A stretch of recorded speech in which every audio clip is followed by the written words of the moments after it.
கர்த்தர் நல்லவர், கர்த்தர் நல்லவர், அவர் கிருபை என்றும் உள்ளது. கர்த்தர் நல்லவர், அவர் கிருபை என்றும் உள்ளது. எல்லார் வாய்களை திறந்த இந்த வார்த்தைகளை சொல்லுங்கள். கர்த்தர் நல்லவர், அவர் கிருபை என்றும் உள்ளது. கர்த்தர் ராஜரீகம் பண்ணுகிறார், மகத்துவத்தை அணிந்து கொண்டிருக்கிறார். கர்த்தர் பராக்கிரமத்தை அணிந்து அவர் அதை கச்சையாக கட்டி கொண்டிருக்கிறார். அதலால் பூச்சக்கரம் அசையாதபடி நிலை பெற்றிருக்கிறது. உமது சிங்காசனம் பூர்வ முதல் உறுதியானது. நீர் அநாதியாயிருக்கிறீர் கர்த்தாவே. நதிகள் எழும்பின, நதிகள் இரைச்சலிட்டு எழும்பின. திரளான தண்ணீர்கள் இரைச்சலை பார்க்கிலும் சமுத்திரத்தின் வலிமையான அலைகளை பார்க்கிலும் கர்த்தர் உன்னதத்திலே வல்லமை உள்ளவர். ஆமென். திரளான தண்ணீர்களை பார்க்கிலும் அதனுடைய இரைச்சலை பார்க்கிலும் சமுத்திரத்தின் வலிமையான அலைகளை பார்க்கிலும் கர்த்தர் உன்னதத்திலே வல்லமை உள்ளவர். ஹல்லேலூயா. எல்லாரும் கர்த்தரை துதிக்கலாம், கர்த்தரை மகிமைப்படுத்தலாம். அவருடைய சிங்காசனம் பூர்வ முதல் உறுதியாயிருக்கிறது. சிங்காசனத்தில் வீற்றிருக்கிறவர் அவர் பெரியவர், அவர் பரிசுத்தர், அவர் உன்னதர், அவரே ஆராதனைக்கு தகுதியானவர். அவருடைய கிருபையினால் நீங்களும் நானும் இன்றைக்கு வாழ்ந்து கொண்டிருக்கிறோம். எவ்வளவு பெரிதான உண்மை. கர்த்தரை துதிப்போம், கர்த்தரை மகிமைப்படுத்துவோம். நம்முடைய இருதயங்கள், நம்முடைய சிந்தைகள் ஒருமனப்படட்டும். ஹல்லேலூயா. நம்முடைய பாவங்கள் அற நம்மை கழுவி சுத்திகரித்து நீதிமானாக மாற்றி அவரை துதிக்கிற பாடலை நம்முடைய வாயிலே தந்து அவரை ஆராதிக்கும்படி இந்த இடத்திலே கொண்டு வந்திருக்கிறாரே, எவ்வளவு பெரிய பாக்கியம். கர்த்தரை துதிக்கலாம், கர்த்தரை மகிமைப்படுத்தலாம். ஒரு விசை சொல்லுங்கள், ஆண்டவரே உம்முடைய சமூகத்தில் என்னை தாழ்த்துகிறேன், உம்முடைய சமூகத்தில் என்னை வெறுமையாக்குகிறேன், உம்முடைய சமூகத்திலே ஆண்டவரே என்னை விட்டு கொடுக்கிறேன், உம்முடைய சமூகத்தில் என்னை ஒப்பு கொடுக்கிறேன். என் ஆவி ஆத்தும சரீரத்தை கர்த்தாவே பொறுப்படுத்திக் கொள்ளும், என்னை நடத்தும். எத்தனை பேர் உணர்ந்து கர்த்தரை ஆராதிக்க வந்திருக்கிறீர்கள்? உணர்வடைந்து கர்த்தரை ஆராதிக்க வந்திருக்கிறீர்கள். உங்கள் சிந்தைகள் ஒருமனப்படட்டும். ஆமென். உங்களுடைய எண்ணங்கள் ஒருமனப்படட்டும். கர்த்தரை ஆராதிப்பதற்காக ஒருமனப்படட்டும். ஹல்லேலூயா, ஹல்லேலூயா. நன்றி அப்பா, உம்மை துதிக்கிறோம், உம்மை ஸ்தோத்தரிக்கிறோம். நாங்கள் வாழ்ந்து கொண்டிருப்பது உம்முடைய கிருபை ஆண்டவரே. என்னை அழைத்தவரே, என்னை தொட்டவரே, நீர் இல்லாமல் நான் இல்லையே.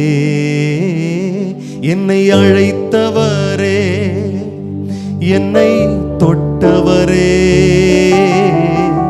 நீர் இல்லாமல் நான் இல்லையே. நான் வாழ்ந்தது உங்க கிருபை, நான் வளர்ந்ததும் உங்க கிருபை.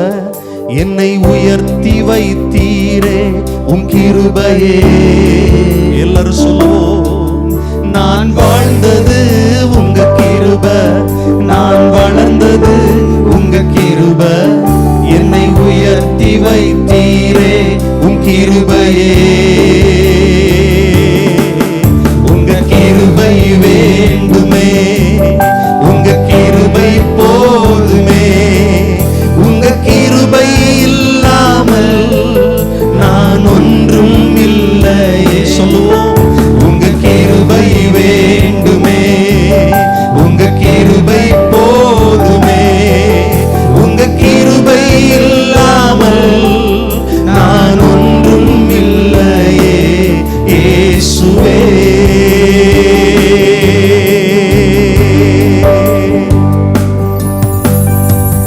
தனிமையில் அழுத போது தேற்றிட யாரும் இல்ல, தள்ளாடி நடந்த போது தாங்கிட யாரும் இல்ல. தனிமையில் அழுத போது தேற்றிட யாரும் இல்ல, தள்ளாடி நடந்த போது தாங்கிட யாரும் இல்ல. கதறி அழுத நேரத்தில் என் கண்ணீர் துடைத்த உங்க கிருபை. கதறி அழுத நேரத்தில் என் கண்ணீர் துடைத்த உங்க கிருபை. உங்க கிருபை இல்லைனா நானும் இல்லை. எத்தனை பேர் சொல்ல முடியும்? உங்க கிருபை இல்லைனா நானும். எல்லா ரெண்டு கரங்களை உயர்த்தி சொல்லுவோம். உங்க கிருபை வேண்டுமே, உங்க கிருபை போதுமே, உங்க கிருபை இல்லாமல் நான் ஒன்றும் இல்லையே. உங்க கிருபை, சபையார் எல்லாரும் சொல்லுவோம். உங்க கிருபை போதுமே, உங்க கிருபை இல்லாமல் நான் ஒன்றும் இல்லையே. இயேசுவே, நான் என்று சொல்ல எனக்கொன்றும் இல்ல, தரமன்னு சொல்ல என்னிடம் எதுவும் இல்ல. நான் என்று சொல்ல எனக்கொன்றும் இல்ல, தரமன்னு சொல்ல என்னிடம் எதுவும் இல்ல. தகுதியில்லா என்னை உயர்த்தினது உங்க கிருபை. சொல்லுவோமா? தகுதியில்லா என்னை உயர்த்தினது உங்க கிருபை. உங்க கிருபை இல்லைனா நானும் இல்ல, உங்க கிருபை இல்லைனா. இன்னும் கிருபை வேண்டும் ஆண்டவரே. கரங்களை உயர்த்தி சொல்லுவோம். உங்க கிருபை வேண்டுமே, உங்க கிருபை போதுமே, உங்க கிருபை இல்லாம நான் ஒன்றும் இல்லையே. உங்க கிருபை வேண்டுமே, உங்க கிருபை போதுமே, உங்க கிருபை இல்லாம நான் ஒன்றும் இல்லையே. இயேசுவே, அல்லேலூயா ஓசன்னா. எல்லாரும் ஆராதிப்போம் சேர்ந்து. அல்லேலூயா ஓசன்னா, அல்லேலூயா ஓசன்னா, அல்லேலூயா ஓசன்னா, அல்லேலூயா ஓசன்னா, அல்லேலூயா ஓசன்னா, அல்லேலூயா ஓசன்னா, அல்லேலூயா ஓசன்னா. ஒரு விசை கூட கரங்களை உயர்த்தி சொல்லுவோம். அல்லேலூயா ஓசன்னா, அல்லேலூயா ஓசன்னா, அல்லேலூயா, அல்லேலூயா ஓசன்னா,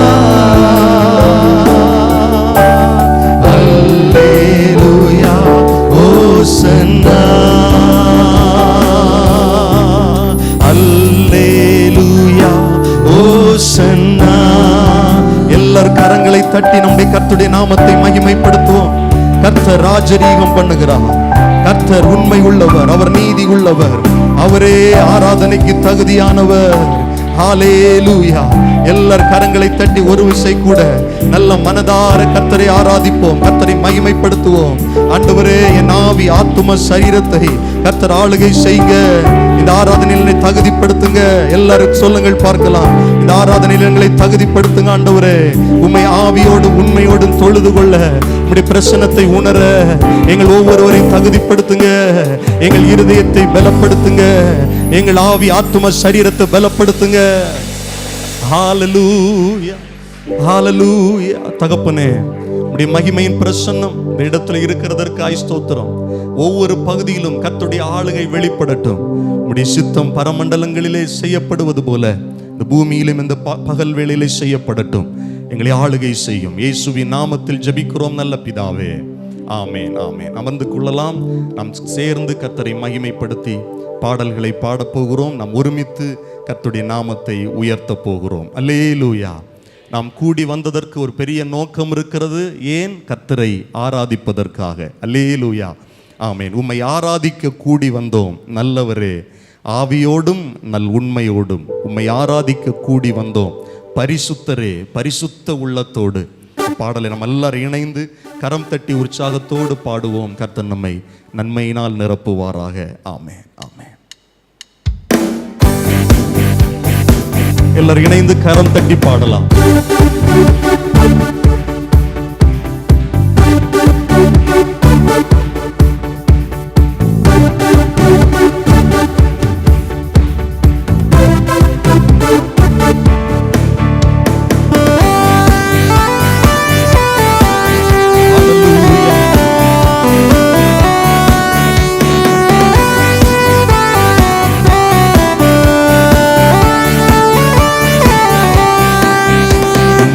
ஆராதிக்க கூடி வந்தோம் நல்லவரே, ஆவியோடும் நல்லுண்மையோடும் உம்மை ஆராதிக்க கூடி வந்தோம் பரிசுத்தரே, பரிசுத்த உள்ளத்தோடு.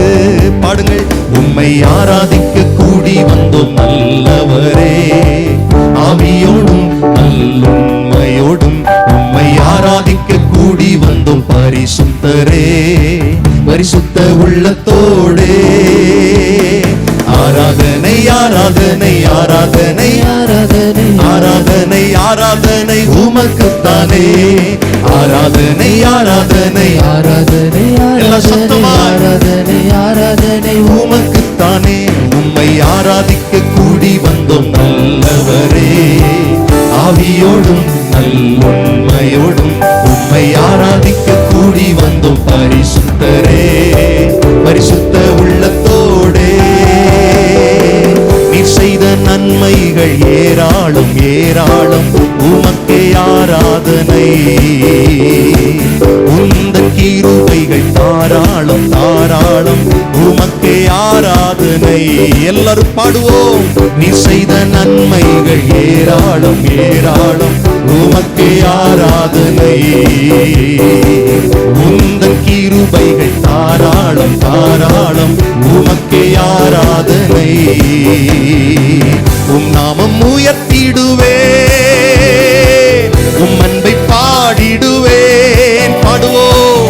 உம் நாமம் உயர்த்திடுவேன், உம் அன்பை பாடிடுவேன். ஆராதனை ஆராதனை ஆராதனை ஆராதனை ஆராதனை ஆராதனை உமக்கு. ஆராதனை ஆராதனை ஆராதனை ஆராதனை உமக்குத்தானே. உம்மை ஆராதிக்க கூடி வந்தோம் நல்லவரே, ஆவியோடும் நல்லுண்மையோடும் உம்மை ஆராதிக்க கூடி வந்தோம் பரிசுத்தரே, பரிசுத்த உள்ளத்தோடே. பாடுவோம். உம்மை ஆராதிக்க ஆவியோடும் நல்லுண்மையோடும் உம்மை ஆராதிக்க கூடி வந்தோம். அவருடைய ரட்சிப்பு, நீ தந்த ரட்சிப்பு பெரிதல்லோ பெரிதல்லோ, உமக்கே ஆராதனை. உந்தன் வழிகள் அதிசயம் அதிசயம், ரட்சிப்புக்காய் சொல்லுவோம். நீ தந்த ரட்சிப்பு பெரிதல்லோ பெரிதல்லோ, சபையா சத்தமாய் ஆராதிப்போம். உந்தன் வழிகள் அதிசயம் அதிசயம், ஆராதனை. ஆமென். மகிமை நிறைந்தவரே, மாட்சிமை உடையவரே, மகிமை நிறைந்தவரே, மாட்சிமை உடையவரே. ஆராதிப்போம். ஆராதனை ஆராதனை ஆராதனை ஆராதனை ஆராதனை உமக்குத்தானே. ஆராதனை ஆராதனை ஆராதனை ஆராதனை ஆராதனை ஆராதனை உமக்குத்தானே. உம்மை ஆராதிக்க கூடி வந்தோம் நல்லவரே,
ஆராதிக்க கூடி வந்தோம் பரிசுத்தரே, பரிசுத்த உள்ளத்தோடே. நீ தரும் இன்பம் எல்லாம் நிரந்தரம் நிரந்தரம், உமக்கே ஆராதனை. உந்தன் வார்த்தைகள் வல்லமை வல்லமை, உமக்கே ஆராதனை. எல்லாரும் சேர்ந்து பாடுவோம். நீ தரும் இன்பம் எல்லாம் நிரந்தரம் நிரந்தரம், உமக்கே ஆராதனை. ஹல்லேலூயா. உந்தன் வார்த்தைகள் வல்லமை வல்லமை, உமக்கே ஆராதனை. உண்மை உள்ளவரே, உண்மை உள்ளவரே, துதிக்கு பாத்திரரே. உண்மை உள்ளவரே, சத்தமாய் நாம் ஆராதிக்கிறவர் உண்மை உள்ளவர். ஆமென். உண்மை உள்ளவரே, ஆமென். துதிக்கு பாத்திரரே. பாடுவோம். உண்மை உள்ளவரே, துதிக்கு பாத்திரரே. பாடுவோம். ஆராதனை ஆராதனை ஆராதனை ஆராதனை ஆராதனை உமக்குத்தானே. ஆராதனை ஆராதனை ஆராதனை ஆராதனை ஆராதனை உமக்குத்தானே. உம்மை ஆராதிக்க கூடி வந்தோம் நல்லவரே, ஆவியோடும் நல் உண்மையோடும். உம்மை ஆராதிக்க கூடி வந்தோம் பரிசுத்தரே, பரிசுத்த உள்ளத்தோடே. பாடுவோம். உம்மை ஆராதிக்க கூடி வந்தோம் நல்லவரே, ஆவியோடும் நல் உண்மையோடும். உம்மை ஆராதிக்க கூடி வந்தோம் பரிசுத்தரே, பரிசுத்த உள்ளத்தோடே. ஹல்லேலூயா. சத்தமாய் சொல்லுங்கள் அல்லேலூயா. சங்கீதக்காரன் சொல்லுகிறார் பாருங்கள், கர்த்தர் எனக்கு செய்த எல்லா உபகாரங்களுக்காகவும் அவருக்கு எண்ணத்தை செலுத்துவேன். நம்முடைய வாழ்க்கையில் ஆண்டவர் எவ்வளவோ உபகாரங்களை செய்திருக்கிறார், எவ்வளவோ நன்மைகளை செய்திருக்கிறார், எவ்வளவோ ஆச்சரியமான வழிகளில் கர்த்தர் நம்மை நடத்தி இருக்கிறார். அதுதான் உண்மை. ஒருவேளை இன்னைக்கு நீங்க நினைக்கலாம், என் வாழ்க்கையில் ஏதோ ஒண்ணுமே நடக்கல அப்படின்னு நீங்க உங்க சிந்தனையில் எண்ணம் கொள்ளலாம். எதுவும் நடக்கலைன்னா நீங்க இந்த இடத்துல இல்லைங்க. ஆண்டவர் ஆச்சரியமாய் நடத்தினதால் தான் இன்றைக்கு கர்த்தருடைய சமூகத்தில் வந்திருக்கிறீங்க. சங்கீதக்காரர் சொல்லும், எல்லா உபகாரங்களுக்கு நான் அவருக்கு என்ன செலுத்துவேன், இல்ல கைமாறா என்ன செலுத்துவேன் அப்படின்னு சொல்லிட்டு அடுத்த வசனத்துல சொல்றாரு, ரட்சிப்பின் பாத்திரத்தை எடுத்துக்கொண்டு கர்த்தருடைய நாமத்தை தொழுது கொள்ளுவேன். அதுதான் என்னால முடியும். ரட்சிப்பின் பாத்திரம் என்ன சொல்லுங்க? ரட்சிப்பின் பாத்திரம் நீங்களும் நானும் தான். அவருடைய ஆலயத்துல வந்து அவருடைய நாமத்தை தொழுது கொள்ளுவதை தவிர வேற என்ன அவருக்கு நான் செலுத்த முடியும்? என்ன கொடுத்தா ஈடாகும்? ஆண்டவர் நமக்கு செஞ்ச நன்மைகளுக்கு கைமாறா என்ன நம்ம கொடுப்போம்? யோசிச்சு பாருங்க. என்ன நம்ம கொடுத்தா அவர் நமக்கு செஞ்ச நன்மைக்கு ஈடாகும்? அவருடைய ரட்சிப்பு, அவர் நமக்கு கொடுத்திருக்கிற ரட்சிப்பு, நம்ம பாடணும் இல்லையா? நீ தந்த ரட்சிப்பு பெரிது, விலையேற பெற்றது. அதுக்கு கைமாறா நீங்களும் நான் என்ன செய்வோம்? யோசிச்சு பாருங்க. எதையும் செய்ய முடியாது, ஈடா எதையும் செலுத்த முடியாது. ஆனா ஒண்ணு செய்ய முடியும், அந்த அவர் ரட்சித்த இந்த பாத்திரத்தை எடுத்துக்கொண்டு அவருடைய நாமத்தை தொழுது கொள்ள முடியும், அவரை ஆராதிக்க முடியும். அதுக்கு தான் இந்த இடத்துல வந்திருக்கிறோம். சங்கீதக்காரன் சொல்லுகிற, நான் உமக்கு ஸ்தோத்திர பலியை செலுத்தி கர்த்தருடைய நாமத்தை தொழுது கொள்ளுவேன். நான் கர்த்தருக்கு செய்த பொருத்தனைகளை அவருடைய ஜனங்கள் எல்லாருக்கும் முன்பாகவும் கர்த்தருடைய ஆலயத்தின் பிரகாரங்களிலும் எருசலேமே உன் நடுவிலும் நிறைவேற்றுவேன். அல்லேலூயா, ஹல்லேலூயா. நம்ம வேற எதையுமே அவருக்கு செலுத்த முடியாது, ஈடாகாது, ஈடாகாது. என்னதான் நம்ம பண்ணனால ஈடாகாது. ஆராதனைக்கு ஈடா வேற எதுவுமே கிடையாது. அவரை தொழுது கொள்ளுவதற்கு ஈடாய் எதுவுமே கிடையாது. ஹல்லேலூயா. ஒரு விசை கூட இதே பாடலை நல்ல கையை தட்டி முழு மனசோடு கர்த்தரை ஆராதிக்க போகிறோம். அவருடைய ரட்சிப்பு பெரியது, ரட்சிப்பு விலையேற பெற்றது என்று உணர்கிற மனுஷனால ஞாயிற்றுக்கிழமையில ஆராதிக்காம இருக்க முடியாது. ஹல்லேலூயா. தேவ சமூகத்தில் வராம இருக்க முடியாது. நல்லா இருதயத்தின் ஆழத்திலிருந்து கைத்தட்டி உணர்வு பூர்வமாய் உற்சாகமாய் சேர்ந்து பாடுவோம். உம்மை ஆராதிக்க கூடி வந்தோம் ஆண்டவரே. பரிசுத்த உள்ளத்தோடு நீர் செய்த நன்மைகள் ஏராளம்.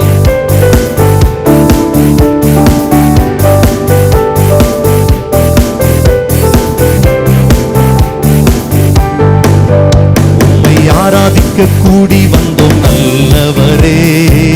ஆவியோடும் நல் உண்மையோடும் உம்மை. பிள்ளைங்கெல்லாம் பாடுங்க, கைத்தட்டி இணைந்து சேர்ந்து பாடுவோம். பரிசுத்த உள்ளத்தோடே உம்மை ஆராதிக்க கூடி வந்தோம் நல்லவரே. ஆவியோடும் நல்லுண்மையோடும் உம்மை ஆராதிக்க கூடி வந்தோம் பரிசுத்தரே. பரிசுத்த உள்ளத்தோடே ஆராதனை ஆராதனை ஆராதனை ஆராதனை ஆராதனை ஆராதனை உமக்குத்தானே. ஆராதனை ஆராதனை ஆராதனை ஆராதனை ஆராதனை ஆராதனை உமக்குத்தானே. நீர் செய்த நன்மைகள் ஏராளம் ஏராளம். உமக்கே ஆராதனை. உண்மையாய் பாடுவோம். உந்தன் கிருபைகள் தாராளம் தாராளம். உமக்கே ஆராதனை. நீர் செய்த நன்மைகள் ஏராளம் ஏராளம். உமக்கே ஆராதனை. உந்தன் கிருபைகள் தாராளம் தாராளம். உமக்கே ஆராதனை. உம் நாமம் உயர்த்திடுவே. உம் அன்பை பாடிடுவே. உம் நாமம் உயர்த்திடுவே. உம் அன்பை பாடிடுவே. ஆராதனை ஆராதனை ஆராதனை. சபையார் ஒரு மனதோடு கர்த்தருடைய நாமத்தை தொழுது கொள்ளுவோம். ஆமென். ஆராதனை ஆராதனை ஆராதனை ஆராதனை ஆராதனை உமக்குத்தானே. நீ தந்த ரட்சிப்பு பெரிதல்லோ பெரிதல்லோ. உமக்கே ஆராதனை. உந்தன் வழிகள் அதிசயம் அதிசயம். உமக்கே ஆராதனை. பாடுவோம். நீ தந்த ரட்சிப்பு பெரிதல்லோ பெரிதல்லோ. உமக்கு ஆராதனை. உந்தன் வழிகள் அதிசயம் அதிசயம்.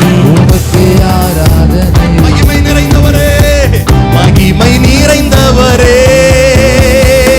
மாட்சிமை உடையவரே. மகிமை நிறைந்தவரே. மாட்சிமை உடையவரே. ஆராதனை ஆராதனை. அப்பா உம்முடைய நாமத்தை தொழுது கொள்ளுகிறோம். உம்மை உயர்த்துகிறோம். ஆராதனை ஆராதனை ஆராதனை ஆராதனை ஆராதனை ஆராதனை உமக்குத்தானே. நீ தரும் இன்பம் எல்லாம் நிரந்தரம் நிரந்தரம். உமக்கே ஆராதனை. உந்தன் வார்த்தைகள் வல்லமை வல்லமை. உமக்கே சகோதரர்கள் எல்லாரும் வாய் திறந்து பாடுவோம். நீ தரும் இன்பம் எல்லாம் நிரந்தரம் நிரந்தரம். உமக்கே ஆராதனை. உந்தன் வார்த்தைகள் வல்லமை வல்லமை. உமக்கே ஆராதனை. உண்மை உள்ளவரே உண்மை உள்ளவரே. துதிக்கு பாத்திரரே. உண்மை உள்ளவரே துதிக்கு பாத்திரரே. ஆராதனை ஆராதனை ஆராதனை ஆராதனை ஆராதனை ஆராதனை உமக்குத்தானே. ஆராதனை ஆராதனை. ஆராதனை ஆராதனை ஆராதனை Lift your holy name, O Lord. ஆராதனை ஆராதனை ஆராதனை ஆராதனை ஆராதனை ஆராதனை உமக்குத்தானே. ஆராதனை ஆராதனை ஆராதனை ஆராதனை. ஆராதனை ஆராதனை உமக்குத்தானே. உம்மை ஆராதிக்க கூடி வந்தோம் நல்லவரே. ஆவியோடும் நல் உண்மையோடும் உம்மை ஆராதிக்க கூடி வந்தோம் பரிசுத்தரே.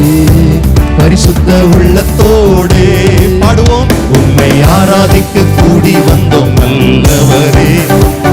ஆவியோடும் நல் உண்மையோடும் உம்மை ஆராதிக்க கூடி வந்தோம் பரிசுத்தரே.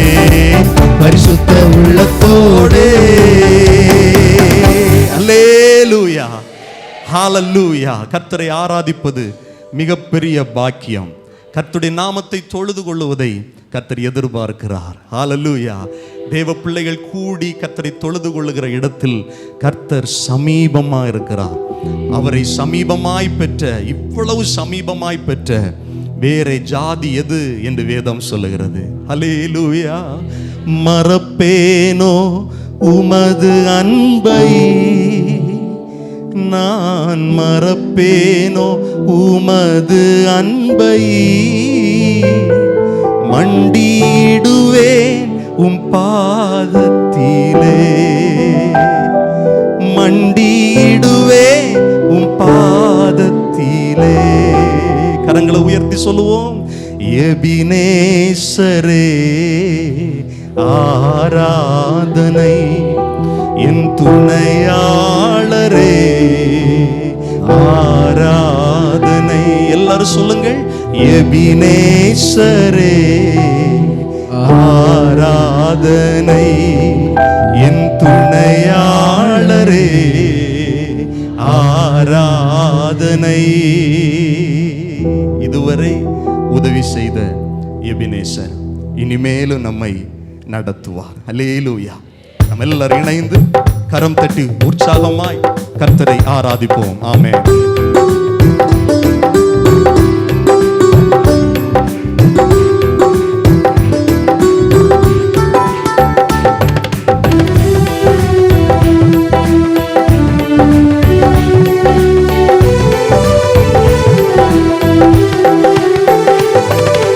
எபினேசரே ஆராதனை, என் துணையாளரே ஆராதனை.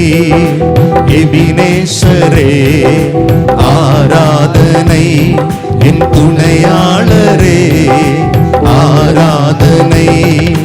மறப்பேனோ உமது அன்பை, நான் மறப்பேனோ உமது அன்பை, மண்டியிடுவேனும் பாதத்திலே, மண்டியிடுவேனும் பாதத்திலே. எபினேசரே ஆராதனை, என் துணையாளரே ஆராதனை. எளியோனை கண்ணோக்கி பார்த்தீரையா, பெயர் சொல்லி என்னை அழைத்தீரையா. எளியோனை கண்ணோக்கி பார்த்தீரையா, சொல்லி அழைத்தீரையா. உமை விட்டு எங்கோ நான் சென்ற போதும், உமை விட்டு எங்கோ நான் சென்ற போதும், என்னை தேடி என் பின்னே வந்தீரையா, என்னை தேடி என் பின்னே வந்தீரையா.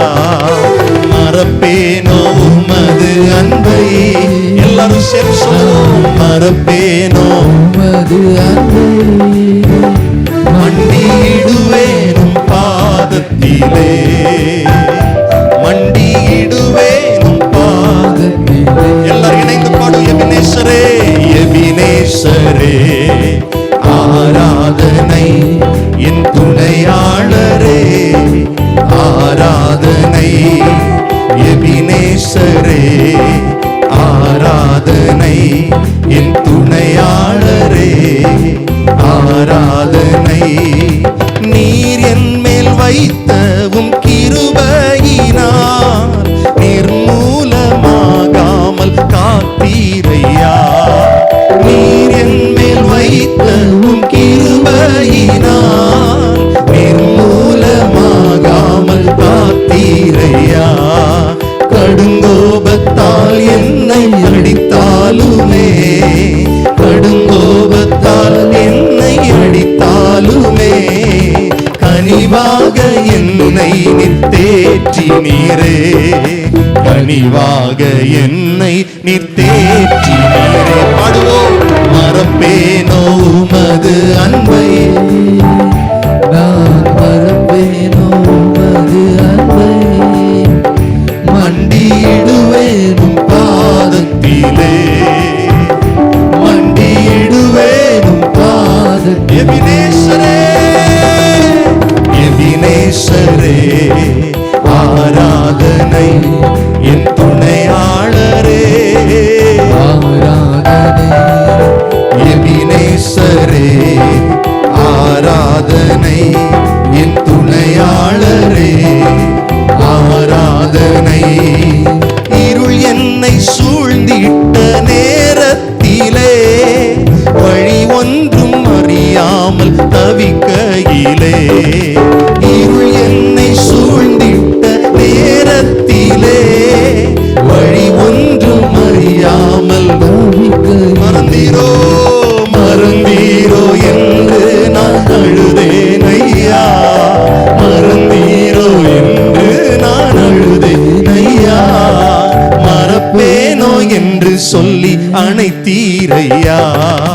மறப்பேனோ என்று சொல்லி அழைத்தீரையா, மறப்பேனோ மது அன்பை, நான் மறப்பேனோ அது அன்பை, மண்டியிடுவேனும் பாதத்திலே, மண்டியிடுவேனும் பாதத்திலே. எல்லாரும் உணர்ந்து சொல்லுவோம் சேர்ந்து, எபினேசரே ஆராதனை என் துணையாளரே, ஆராதனை. எபினேசரே எபினேசரே ஆராதனை என் துணையாளரே, ஆராதனை.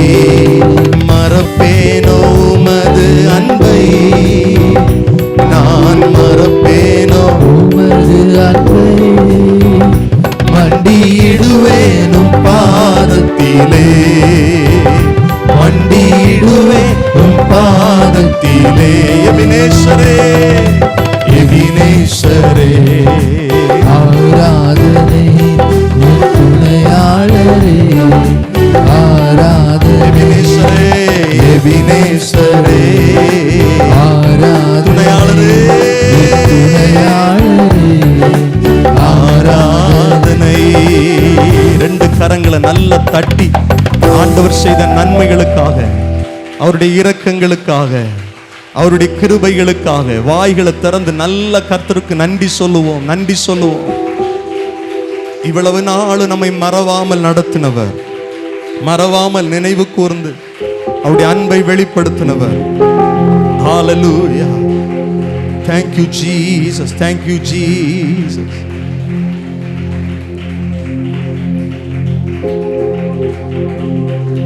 ரத்தம் ஜெயம், ரத்தம் ஜெயம், இயேசு கிறிஸ்துவின் ரத்தம் ஜெயம், ரத்தம் ஜெயம். பாடுவோம், ரத்தம் ஜெயம், இயேசு கிறிஸ்துவின் ரத்தம் ஜெயம். அல்லேலூயா. அவருடைய ரத்தம் நம்மை பரிசுத்தப்படுத்துகிறது, அவருடைய ரத்தம் நம்மை நீதிமானாக மாற்றுகிறது, அவருடைய ரத்தம் அவரை ஆராதிக்க நம்மை தகுதிப்படுத்துகிறது. அல்லேலூயா. எத்தனை பேர் நம்புறீங்க, கர்த்தருடைய இரத்தத்தினால் நான் கழுவப்பட்டவன், கர்த்தருடைய இரத்தத்தினால் நான் சுத்திகரிக்கப்பட்டவன்? ஆமென். ரட்சிப்பின் சந்தோஷத்தோடு நல்ல கைத்தட்டி உற்சாகமாய் இந்த பாடலை இணைந்து பாடுவோம். கர்த்தர் நம்மை நடத்துவார். ஆமென். இரத்தத்தினாலே கழுவப்பட்டேன். எழுந்து நின்று பாடலாமா? எல்லாரும் எழுந்து நின்று கரம் தட்டி உற்சாகத்தோடு கர்த்தரை மகிமைப்படுத்தி பாடுவோம். என் சார்பில் தேவனை நோக்கி தொடர்ந்து கூப்பிடும் ரத்தம்,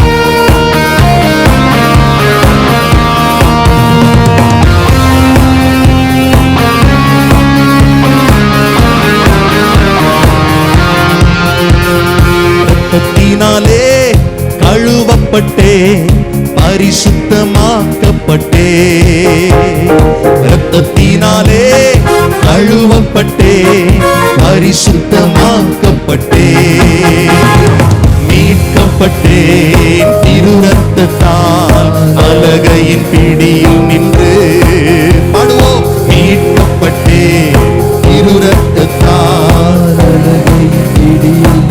எல்லாரும் சந்தோஷமாய். ரத்தம் ஜெயம், ரத்தம் ஜெயம், இயேசு கிறிஸ்துவின் ரத்தம் ஜெயம், ரத்தம் ஜெயம், ரத்தம் ஜெயம், இயேசு கிறிஸ்துவின் ரத்தம் ஜெயம். ரத்தத்தினாலே கழுவப்பட்டே, பரிசுத்தமாக்கப்பட்டே, ரத்தத்தினாலே கழுவப்பட்டே, பரிசுத்தமாக்கப்பட்டே.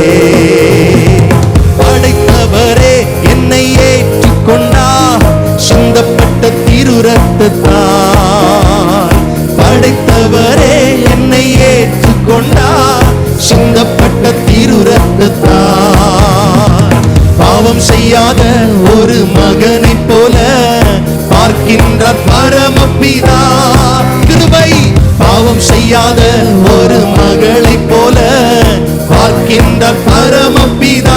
சபையார் பாடுவோம், ரத்தம் ஜெயம், ஆமென், ரத்தம் ஜெயம், ஆமென், இயேசு கிறிஸ்துவின் ரத்தம் ஜெயம், சொல்லுங்கள், ரத்தம் ஜெயம், ரத்தம் ஜெயம், கிறிஸ்துவின் ரத்தம் ஜெயம். ரத்தத்தினாலே கழுவப்பட்டே பரிசுத்தமாக்கப்பட்டே. பாடுங்கள். ரத்தத்தினாலே கழுவப்பட்டே பரிசுத்தமாக்கப்பட்டே. என் சார்பில் தேவனை நோக்கி தொடர்ந்து கூப்பிடும் ரத்தம். பாடுவோம்.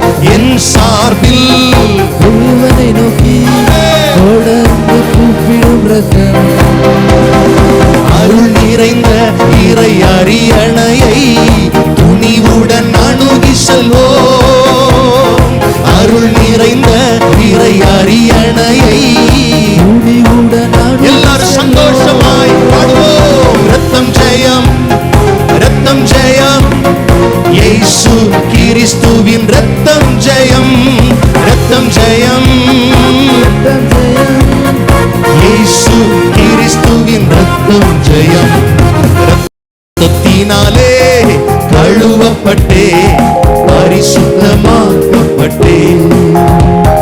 ரத்தத்தினாலே கழுவப்பட்டே பரிசுத்தமாக்கப்பட்டே. போர்க்கவசம் என் தலை கவசம் இயேசுவின் திரு ரத்தமே. போர்க்கவசம் என் தலை கவசம் இயேசுவின் திரு ரத்தமே. தீய ஆவியும் அணுகாது, தீங்கிழைக்க முடியாது. பாடுவோம். தீய ஆவியும் என்னை அணுகாது, தீங்கிழைக்க முடியாது. நம்பிக்கையோடு பாடுவோம். ரத்தம் ஜெயம். ஆமென். ரத்தம் ஜெயம்.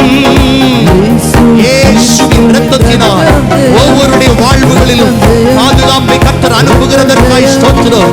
சரீர பலவீனங்கள் மாறுகிறதற்காய் ஸ்தோத்திரம். தீய கிரியைகள் அகன்று போகிறதற்காய் ஸ்தோத்திரம்.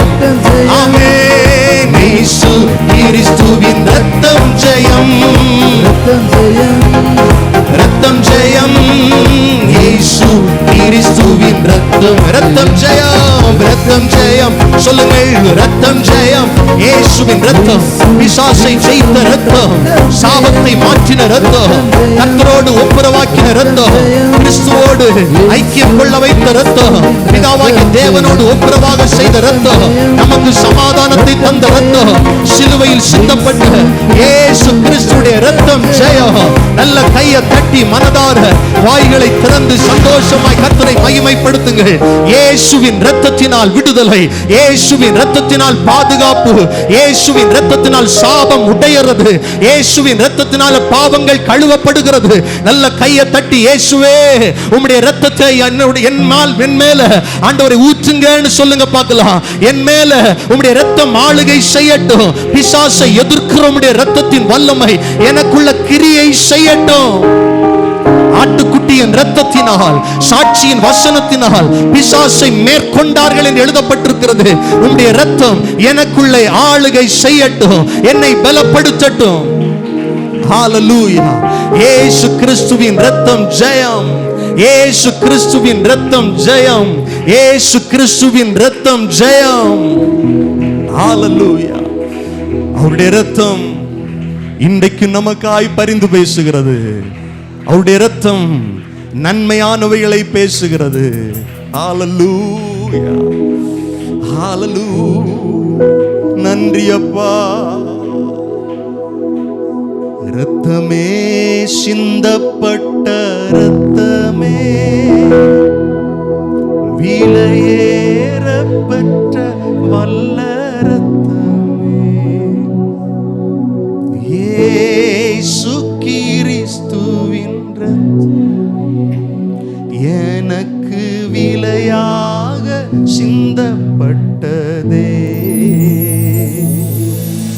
இரத்தமே, சிந்தப்பட்ட இரத்தமே. எத்தனை பேர் உணர்கிறீர்கள்? விலையே பெற்ற வல்ல இரத்தமே, இயேசு கிறிஸ்து, இயேசு கிறிஸ்துவின் இரத்தமே எனக்கு விலையாக சிந்தப்பட்டதே. ஆமென். எத்தனை பேர் நமக்கு விலையாக ஒரு இரத்தம் கொடுக்கப்பட்டது. அது விலையேறப்பெற்ற இரத்தம். இந்த உலகம் நமக்கு மதிப்பு அளிக்காமல் இருக்கலாம், ஆனால் கர்த்தருடைய விலையேறப்பெற்ற இரத்தம் எனக்காக உங்களுக்காய் சிந்தப்பட்டது. கர்த்தருடைய பார்வையில் நீங்களும் நானும் விலையேறப்பெற்றவர்கள், விலையேறப்பெற்றவர்கள். இந்த நம்பிக்கை உள்ளவங்க நல்ல கைகளை தட்டி அவருடைய ரட்சிப்பிற்காய் நன்றி சொல்லுங்கள். கர்த்தருடைய இரத்தத்திற்காய் நன்றி சொல்லுங்கள்.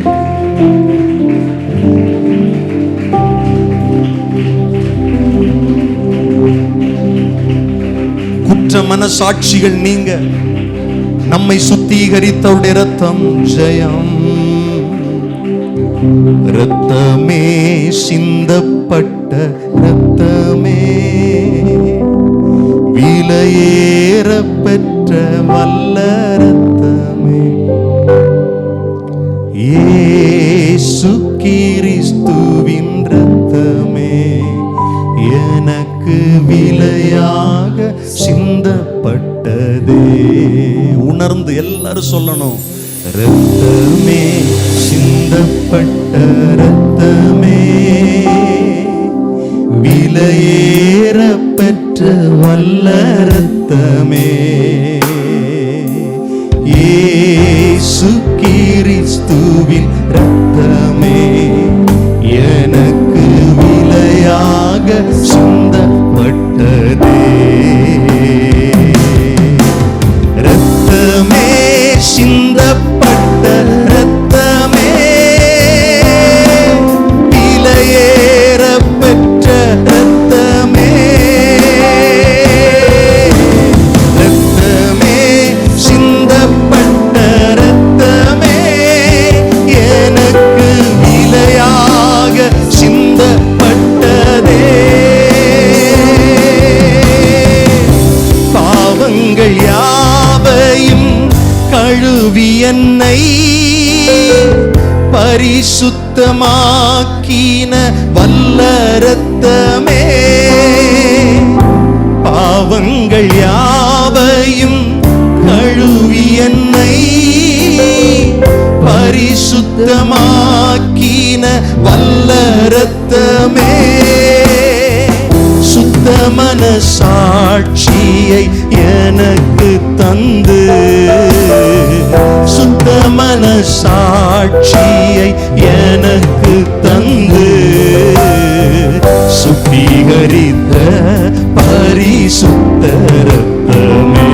எல்லாரும் சொல்லுவோம், சுத்திகரித்த பரிசுத்த. கரங்களை உயர்த்தி சொல்லலாமா? இரத்தமே சிந்தப்பட்ட இரத்தமே,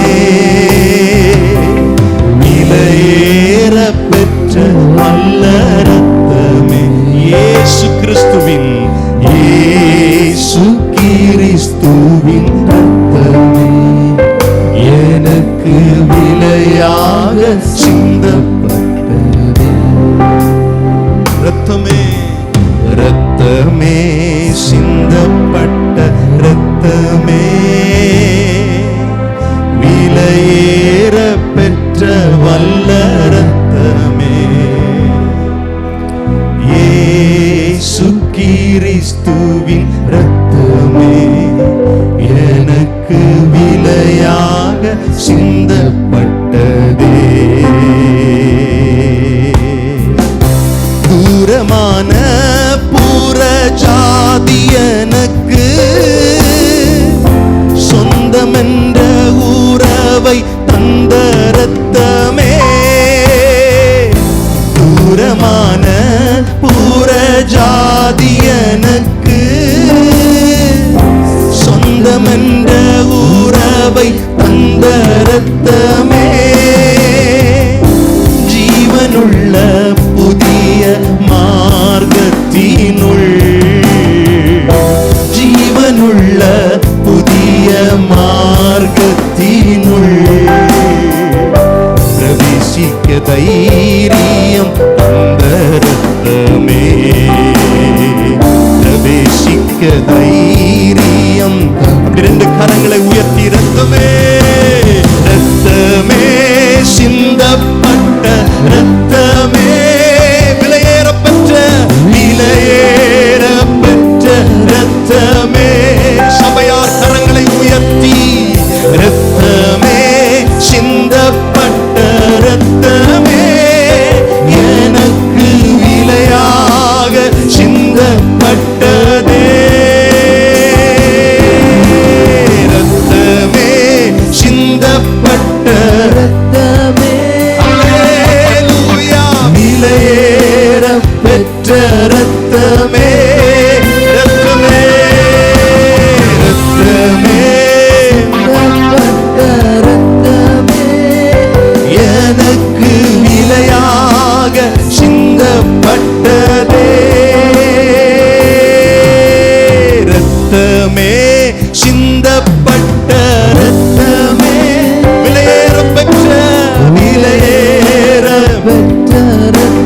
ரத்தமே ரத்தமே ரத்தமே ஒவ்வொருவரையும் இரத்தம் ஆளுகை செய்யட்டும் ஆண்டவரே.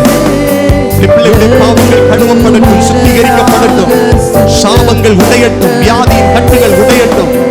ஒவ்வொருவர் மேலையும் கர்த்தருடைய ஆளுகை இந்த பகல் வேளையில் இறங்கி வருகிறதற்காய் ஸ்தோத்திரம். யார் யார் கர்த்தருடைய இரத்தத்தை நம்புகிறார்களோ, யார் யார் கர்த்தருடைய இரத்தத்தின் மேல் விசுவாசம் வைக்கிறார்களோ, நீர் சிந்தப்பட்ட இரத்தம் எனக்காக, என் குடும்பத்திற்காக, என் பிள்ளைகளுக்காய் சிந்தப்பட்டது என்று அறிக்கை இடுகிறார்களோ, ஒவ்வொருவரையும் தேவ வல்லமை பொழுது நிரப்புகிறதற்காய் ஸ்தோத்திரம். தேவனுடைய ஆளுகை நிரப்புகிறதற்காய் ஸ்தோத்திரம். தேவனுடைய பலன் நிரப்புகிறதற்காய் ஸ்தோத்திரம். நல்ல கையை தட்டி கர்த்தருடைய நாமத்தை மகிமைப்படுத்துவோம். குற்றமில்லாத பழுதற்ற விலையேறப்பெற்ற ஆட்டுக்குட்டியின் இரத்தத்தினால் மீட்கப்பட்டீர்களே, ஆட்டுக்குட்டியின் இரத்தத்தினால் மீட்கப்பட்டீர்களே. எத்தனை பேர் நம்புகிறீர்கள்? நான் மீட்கப்பட்டவன், நான் சுத்திகரிக்கப்பட்டவன், நான் கர்த்தருடைய இரத்தத்தினால் கழுவப்பட்டவன். நல்ல கையை தட்டி கர்த்தரை மகிமைப்படுத்துவோம். இயேசுவின் இரத்தத்தினால் கழுவப்படாத ஒரு மனிதனை கர்த்தர் ஆசீர்வதிக்க முடியாது. ஹalleluya, ஹalleluya. பாவங்கள் மன்னிக்க, என்னை சுத்திகரித்த இரத்தத்திற்காய் ஸ்தோத்திரம் ஆண்டவரே. நாமத்தை மகிமைப்படுத்துகிறோம் ஆண்டவரே. ஹalleluya. வருகிற வாரம் நாம் செய்கிற எல்லா வேலைகளிலும் கர்த்தர் தொடர்ந்து நம்மை நடத்தும்படி 2 கரங்களை உயர்த்தி கர்த்தரை ஸ்தோத்திரம் பண்ணுவோம். வாய்களை திறந்து எங்களை நடத்துங்கப்பான்னு சொல்லி எல்லாரும் ஜெபம் பண்ணுங்கள். பார்க்கலாம். வாய்களை திறந்து ஆண்டவரே இந்த வாரம் முழுவதும் எங்களை நடத்துங்கள். நம்முடைய சபையை சார்ந்த ஜனங்கள் யாருக்கும் இந்த பலவீனங்கள் இந்த வாரம் வராதபடி கர்த்தர் பாதுகாக்கும்படி, நம்மை நம்முடைய குடும்பங்களை கர்த்தர் பாதுகாக்கும்படி, வெளியூர்களில் வெளிநாடுகளில் இருக்கிறவர்களை கர்த்தர் சுகபத்திரமாய் பாதுகாக்கும்படி எல்லா 2 கரங்களை உயர்த்தி நம்ம ஜெபம் பண்ண போகிறோம். நம்முடைய பிள்ளைகள், ஆமீன், சிறு பிள்ளைகள், வாலிபர்கள், வயதானவர்கள் எல்லாரையும் கர்த்தர் பாதுகாக்கும்படி ஜெபம் பண்ணுவோம். பலவீனங்களுக்கு விலக்கி பாதுகாக்கும்படி, இயற்கை சீற்றங்களுக்கு விலக்கி பாதுகாக்கும்படி, கர்த்தருடைய கரம் ஒவ்வொருவரை நிரப்பும்படி எல்லாரும் ஜெபம் பண்ணுவோம். அகால மரணங்கள், கொடிய வியாதிகள் எதுவும் அணுகாதபடிக்கு, விபத்துகள், நாச மோசங்கள் அணுகாதபடிக்கு கர்த்தாவே எங்கள் விசுவாச குடும்பங்களை கர்த்தர் பாதுகாத்துக் கொள்ளும் ஆண்டவரே. நம்முடைய சபையை சார்ந்தவர்கள் சொந்தமாய் வீடு இல்லாதவர்களுக்கு கர்த்தர் சீக்கிரமாய் சொந்தமான வீட்டை கொடுத்து ஆசீர்வதிக்கும்படி 2 கரங்களை உயர்த்தி கர்த்தரை ஸ்தோத்திரம் பண்ணுவோம். ஸ்தோத்திரம், ஸ்தோத்திரம், சத்தமாய் ஸ்தோத்திரம் பண்ணுவோம். நன்றி ஆண்டவரே.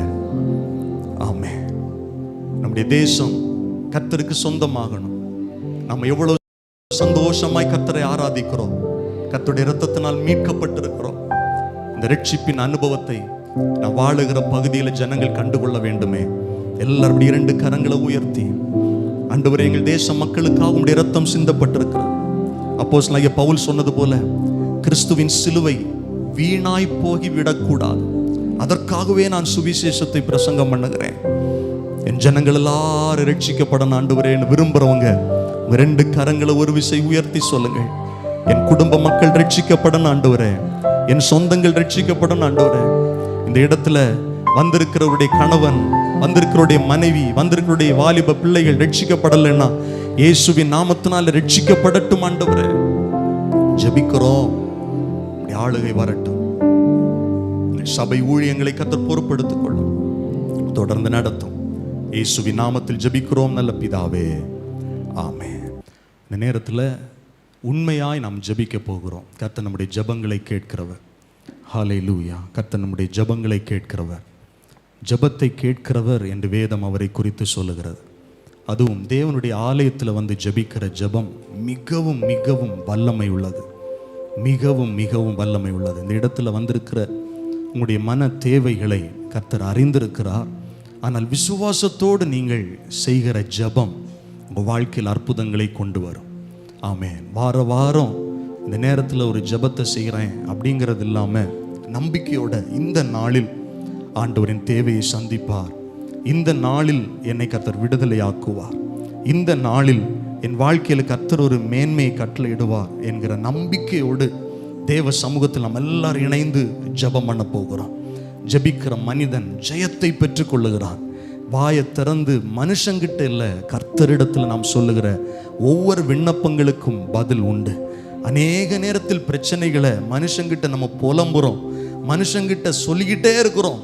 யாராவது என்ன தேற்ற மாட்டாங்களா, யாராவது எனக்கு ஒரு ஆறுதல் சொல்ல மாட்டாங்களா, சொல்லிக்கிட்டே இருக்கிறோம். ஆனா மனுஷனால் அநேக காரியத்திற்கு ஆறுதல் சொல்லவும் முடியாது, நம்முடைய வாழ்க்கையை மாற்றவும் முடியாது.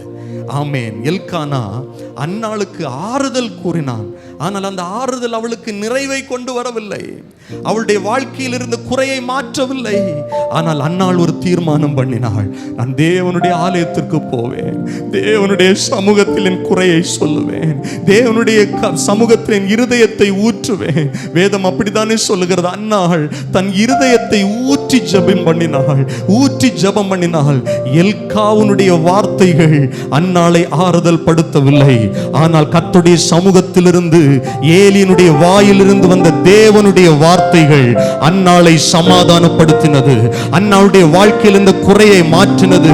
இந்த பகல் வேளையிலே தேவ சமூகத்திலே வந்திருக்கிற தேவனுடைய பிள்ளைகளே, நிச்சயமாய் சொல்லுகிறேன், நீங்கள் விசுவாசத்தோடு ஜெபிக்கிற ஒவ்வொரு விண்ணப்பங்களும் கர்த்தருடைய சமூகத்திலே கேட்கப்படும். இந்த இடத்திலே நீங்கள் போகும்போது சமாதானத்தோடு போவீர்கள். நம்பிக்கை உள்ளவர்கள் நல்ல கைகளை தட்டி ஜெபிக்க ஆரம்பிங்கள். இயேசுவின் நாமத்தை சொல்லி ஜெபம் பண்ண ஆரம்பிங்கள். நம்முடைய குறைவுகளை மாற்ற வல்லமை உள்ள தேவன், நம்மை கர்த்தருடைய ஆலயத்தின் சம்பூரணத்தால் நிரப்ப வல்லமை உள்ள தேவன், நம்முடைய தேவைகளை சந்திக்கிற யெகோவா ஈரே. ஹல்லேலூயா. கர்த்தருடைய பர்வதத்தில் பார்த்து கொள்ளப்படும் என்று எழுதப்பட்டிருக்கிறது. எனக்கு ஒத்தாசை வருகிற பர்வதங்களுக்கு நேராக என் கண்களை ஏறெடுக்கிறேன். வானத்தையும் பூமியும் உண்டாக்கின கர்த்தரிடத்திலிருந்து எனக்கு ஒத்தாசை வரும், எனக்கு உதவி வரும். நம்பிக்கையோடு சொல்லுங்கள், நம்பிக்கையோடு சொல்லுங்கள். வாய்களை திறந்து ஜெபம் பண்ணுங்கள். எனக்கு ஒத்தாசை கர்த்தருடைய சமூகத்திலிருந்து வரும், எனக்கு உதவி கர்த்தருடைய சமூகத்திலிருந்து வரும். இந்த வாரத்தில் ஒரு நன்மையை கர்த்தர் செய்ய அவர் உண்மை உள்ளவராய் இருக்கிறார், போதுமானவராய் இருக்கிறார். நல்ல வாயை திறந்து ஜெபம் பண்ணுங்கள். கடன் பாரங்கள் நீங்க ஜெபம் பண்ணுங்கள். ஆமென், ஆமென். சரீர பலவீனங்கள் நீங்க ஜெபம் பண்ணுங்கள். கர்த்தர் சுகத்தை கட்டளையிட வல்லமை உள்ளவராய் இருக்கிறார். மனதின் கட்டுகள், சிந்தனையிலே செயல்படுகிற பொல்லாத ஆவியின் கிரியைகள் இயேசுவின் நாமத்தினாலே துரத்தப்பட ஜெபம் பண்ணுங்கள். வாய்களை திறந்து ஜெபம் பண்ணுங்க. வீடுகளில் சமாதானம் உண்டாக ஜெபம் பண்ணுங்கள். கர்த்தர் சமாதானத்தை அருளுகிறவர் என்று வேதம் சொல்லுகிறது. சமாதானத்தை நதியை போல ஊற்றுகிறவர். கர்த்தர் நம்மை பாதுகாக்கிறவர், கர்த்தர் நம்மை நடத்துகிறவர், அனுதினமும் நடத்துகிறவர். நம் தேவைகளை சந்திக்கிற இயேசு நம் நடுவில் இருக்கிறார். ஹல்லேலூயா, ஹல்லேலூயா, ஹல்லேலூயா, ஹல்லேலூயா. நன்றி ஆண்டவரே, நன்றி ஆண்டவரே. உம்முடைய சமூகத்தில் இருக்கிற ஒவ்வொருவருக்காய் உம்மை நோக்கி பார்க்கிறோம். உம்முடைய பிள்ளைகளால் இயலாதவைகள் உம்மால் முடியும் ஆண்டவரே. ஆண்டவரே, நீர் வழி திறந்தால் யார் அதை தடுக்க முடியும்? நீர் வழி திறந்தால், நீர் வாசலை திறந்தால் அதை அடைப்பவன் யார் ஆண்டவரே? உம்முடைய பிள்ளைகளுக்காய் புதிய வாசலை கர்த்தர் திறக்கிறதற்காய் ஸ்தோத்திரம், புதிய வழிகளை திறக்கிறதற்காய் ஸ்தோத்திரம். வேலை வாய்ப்புகள் உண்டாகட்டும், நல்ல தொழில் ஆசீர்வாதங்கள் உண்டாகட்டும், கடன் பாரங்கள் விலகட்டும் ஆண்டவரே. இருதயத்தின் வேதனைகளை கர்த்தர் அறிந்திருக்கிறதற்காய் ஸ்தோத்திரம். சமாதானத்தை கொடுங்கப்பா, சமாதானத்தை கொடுங்க ஆண்டவரே. ஒவ்வொருவருக்கும், இந்த இடத்துல வந்திருக்கிற ஒவ்வொருவருக்கும் இருதயத்தில் சமாதானம் உண்டாகட்டும். இரவு நேரத்தில் தூக்கமில்லாத அனுபவங்கள் மாறட்டும். சஞ்சலங்கள், தவிப்புகள், எதிர்காலத்தை குறித்த குழப்பங்கள், மனதை அழுத்துகிற மன அழுத்தங்கள் இயேசுவின் நாமத்தினால விலக ஜெபிக்கிறோம், ஜெபிக்கிறோம். கர்த்தருடைய ஆசீர்வாதம் ஒவ்வொருடைய சிரசில ஊற்றப்படட்டும் ஆண்டவரே. இந்த இடத்துல வந்த வண்ணமாக அல்ல, திரும்ப போகும்போது சமாதானத்தோடு போகட்டும், வெற்றியுள்ள வாழ்க்கை வாழட்டும். கர்த்தர் அனுகிரகம் செய்யுங்க ஆண்டவரே. நம்ம எல்லாரும் அப்படி எழுந்து நிற்கலாமா? ஹல்லேலூயா. நம் கர்த்தருடைய வார்த்தைகளை தியானிக்க போகிறோம். நம் நடுவில் கர்த்தர் கிரியை செய்ய போகிறார். மீட்கப்படும் நாளுக்கென்று முத்திரையான ஆவியை தாரும். மீட்கப்படும் நாளுக்கென்று முத்திரையான ஆவியை தாரும். பிதாவே என்று அழைக்க பாடுங்க. புத்திர சுவிகாரம் ஈந்திடும். கரம் தட்டி பாடுவோமா? பிதாவே என்று அழைக்க புத்திர சுவிகாரம் நீத்திடும் பாடுவோம். பொழிந்திடும் வல்லமை, உன்னதத்தின் வல்லமை, ஆவியின் வல்லமை, அக்கினியின் வல்லமை, பொழிந்திடும் வல்லமை, உன்னதத்தின் வல்லமை, ஆவியின் வல்லமை, அக்கினியின் வல்லமை. வல்லமை தேவை தேவா, வல்லமை தாரும் தேவா, இன்றே தேவை தேவா, அதை இப்போ தாரும் தேவா, இன்றே தேவை தேவா, அதை இப்போ ஒரு விஷயம் கூட சொல்லுங்க. மீட்கப்படும் நாளுக்கென்று, மீட்கப்படும் நாளுக்கென்று திரையான தாரும் எல்லாரும் பாடுவோம். மீட்கப்படும் நாளுக்கென்று முத்திரையான ஆவியை தாரும். பிதாவை என்று அழைக்க புத்திர சுவிகாரம் ஈந்திடும். பிதாவை என்று அழைக்க புத்திர சுவிகாரம் ஈந்திடும். எல்லாரும் இணைந்து பாடுவோம். பொழிந்திடும் வல்லமை, உன்னதத்தின் வல்லமை, ஆவியின் வல்லமை, அக்கினியின் வல்லமை, பொழிந்திடும் வல்லமை, உன்னதத்தின் வல்லமை, ஆவியின் வல்லமை, அக்கினியின் வல்லமை. வல்லமை தேவை தேவா, வல்லமை தாரும் தேவா, இன்றே தேவை தேவா, அதை இப்போ தாரும் தேவா, இன்றே தேவை தேவா, அதை இப்போ தாரும் தேவா. நல்ல ஆண்டவரே, இப்படி நன்மைகளுக்காய் நன்றி சொல்லுகிறோம். கர்த்தாவே, உடைய வார்த்தைகளை நாங்கள் தியானிக்க போகிறோம். எங்கள் இருதயம் கொழுந்து விட்டு எரியத்தக்கதாய் கர்த்தருடைய ஆவியானவர் இந்த நேரத்தை ஆளுகை செய்து வழி நடத்தும். இயேசுவின் நாமத்தில் ஜெபிக்கிறோம் நல்ல பிதாவே, ஆமென், ஆமென். அமர்ந்து கொள்ளலாம். கர்த்தர் ஆசீர்வதிப்பார். யோவான் எழுதின சுவிசேஷம் 16வது அதிகாரத்தை திருப்பிக் கொள்ளுங்கள். யோவான் எழுதின சுவிசேஷம் 16வது அதிகாரம், அவனுடைய 7, 8, 9, 10, 11 வசனங்களை ஒருவர் சத்தமாய் படிக்க கேட்போம். யோவான் 16, 7, 8, 9, 10, 11 வசனங்கள். நான் உங்களுக்கு உண்மையை சொல்லுகிறேன், நான் போகிறது உங்களுக்கு பிரயோஜனமா இருக்கும். நான் போகாதிருந்தால் தேற்றரவாளன் உங்களிடத்தில் வரார். நான் போவேனே ஆகில் அவரை உங்களிடத்திற்கு அனுப்புவேன். அவர் வந்து பாவத்தை குறித்தும் நீதியை குறித்தும் நியாய தீர்ப்பை குறித்தும் உலகத்தை கண்டித்து உணர்த்துவார். அவர்கள் என்னை விசுவாசியாதபடியினாலே பாவத்தை குறித்தும் நீங்கள் இனி என்னை காணாதபடிக்கு நான் என் பிதாவினிடத்திற்கு போகிறபடியினாலே நீதியை குறித்தும் இந்த உலகத்தின் அதிபதி நியாயம் தீர்க்கப்பட்டதினாலே நியாய தீர்ப்பை குறித்தும் கண்டித்து உணர்த்துவார். அல்லேலூயா. சத்தமாய் சொல்லுங்கள், அல்லேலூயா. ஆமென். சரியா இன்னும் 40 நிமிஷம். ஆமென். எல்லாரும் கொஞ்சம் கவனத்தை திருப்பி சரியான விதத்தில் இந்த வார்த்தைகளை கவனிக்க உங்கள் யாவரையும் நான் அன்போடு கேட்டுக்கொள்ளுகிறேன். கடந்த 4 வாரங்களாக பரிசுத்த ஆவியானவரை குறித்து 4-5 வாரங்களாக பெந்தைக்கோஸ்தே ஞாயிறு அன்றிலிருந்து நாம் பரிசுத்த ஆவியானவரை குறித்து தியானிக்கிறோம். வேதாகமம் முழுவதிலும் பரிசுத்த ஆவியானவரை குறித்து அநேக பகுதிகள் இருக்கிறது. அதில் விசேஷமாய் மிக முக்கியமான பகுதி இயேசு பரிசுத்த ஆவியானவரை குறித்து சொன்ன பகுதியை நாம் தியானித்து வருகிறோம். பரிசுத்த ஆவியானவர் என்பவர், நான் ஏற்கனவே சொன்னது போல, சாதாரணமான ஒரு வல்லமை மாத்திரம் அல்ல. இப்போ பாருங்க, இங்கெல்லாம் எலக்ட்ரிசிட்டி இருக்குல்ல, அதுக்கு ஒரு பவர் இருக்கு. சுவிட்ச் போட்டால் லைட்டு எரியுது. பல்பை கலட்டி கீழே வச்சுட்டு அந்த ஹோல்டருக்குள்ள சுவிட்சை போட்டுட்டு கையை விட்டு பார்த்தா என்ன ஆகும்? என்ன ஆகும் சொல்லுங்க? ஷாக் அடிக்கும். ஏதோ ஒரு பவர் இருக்கு அதுல.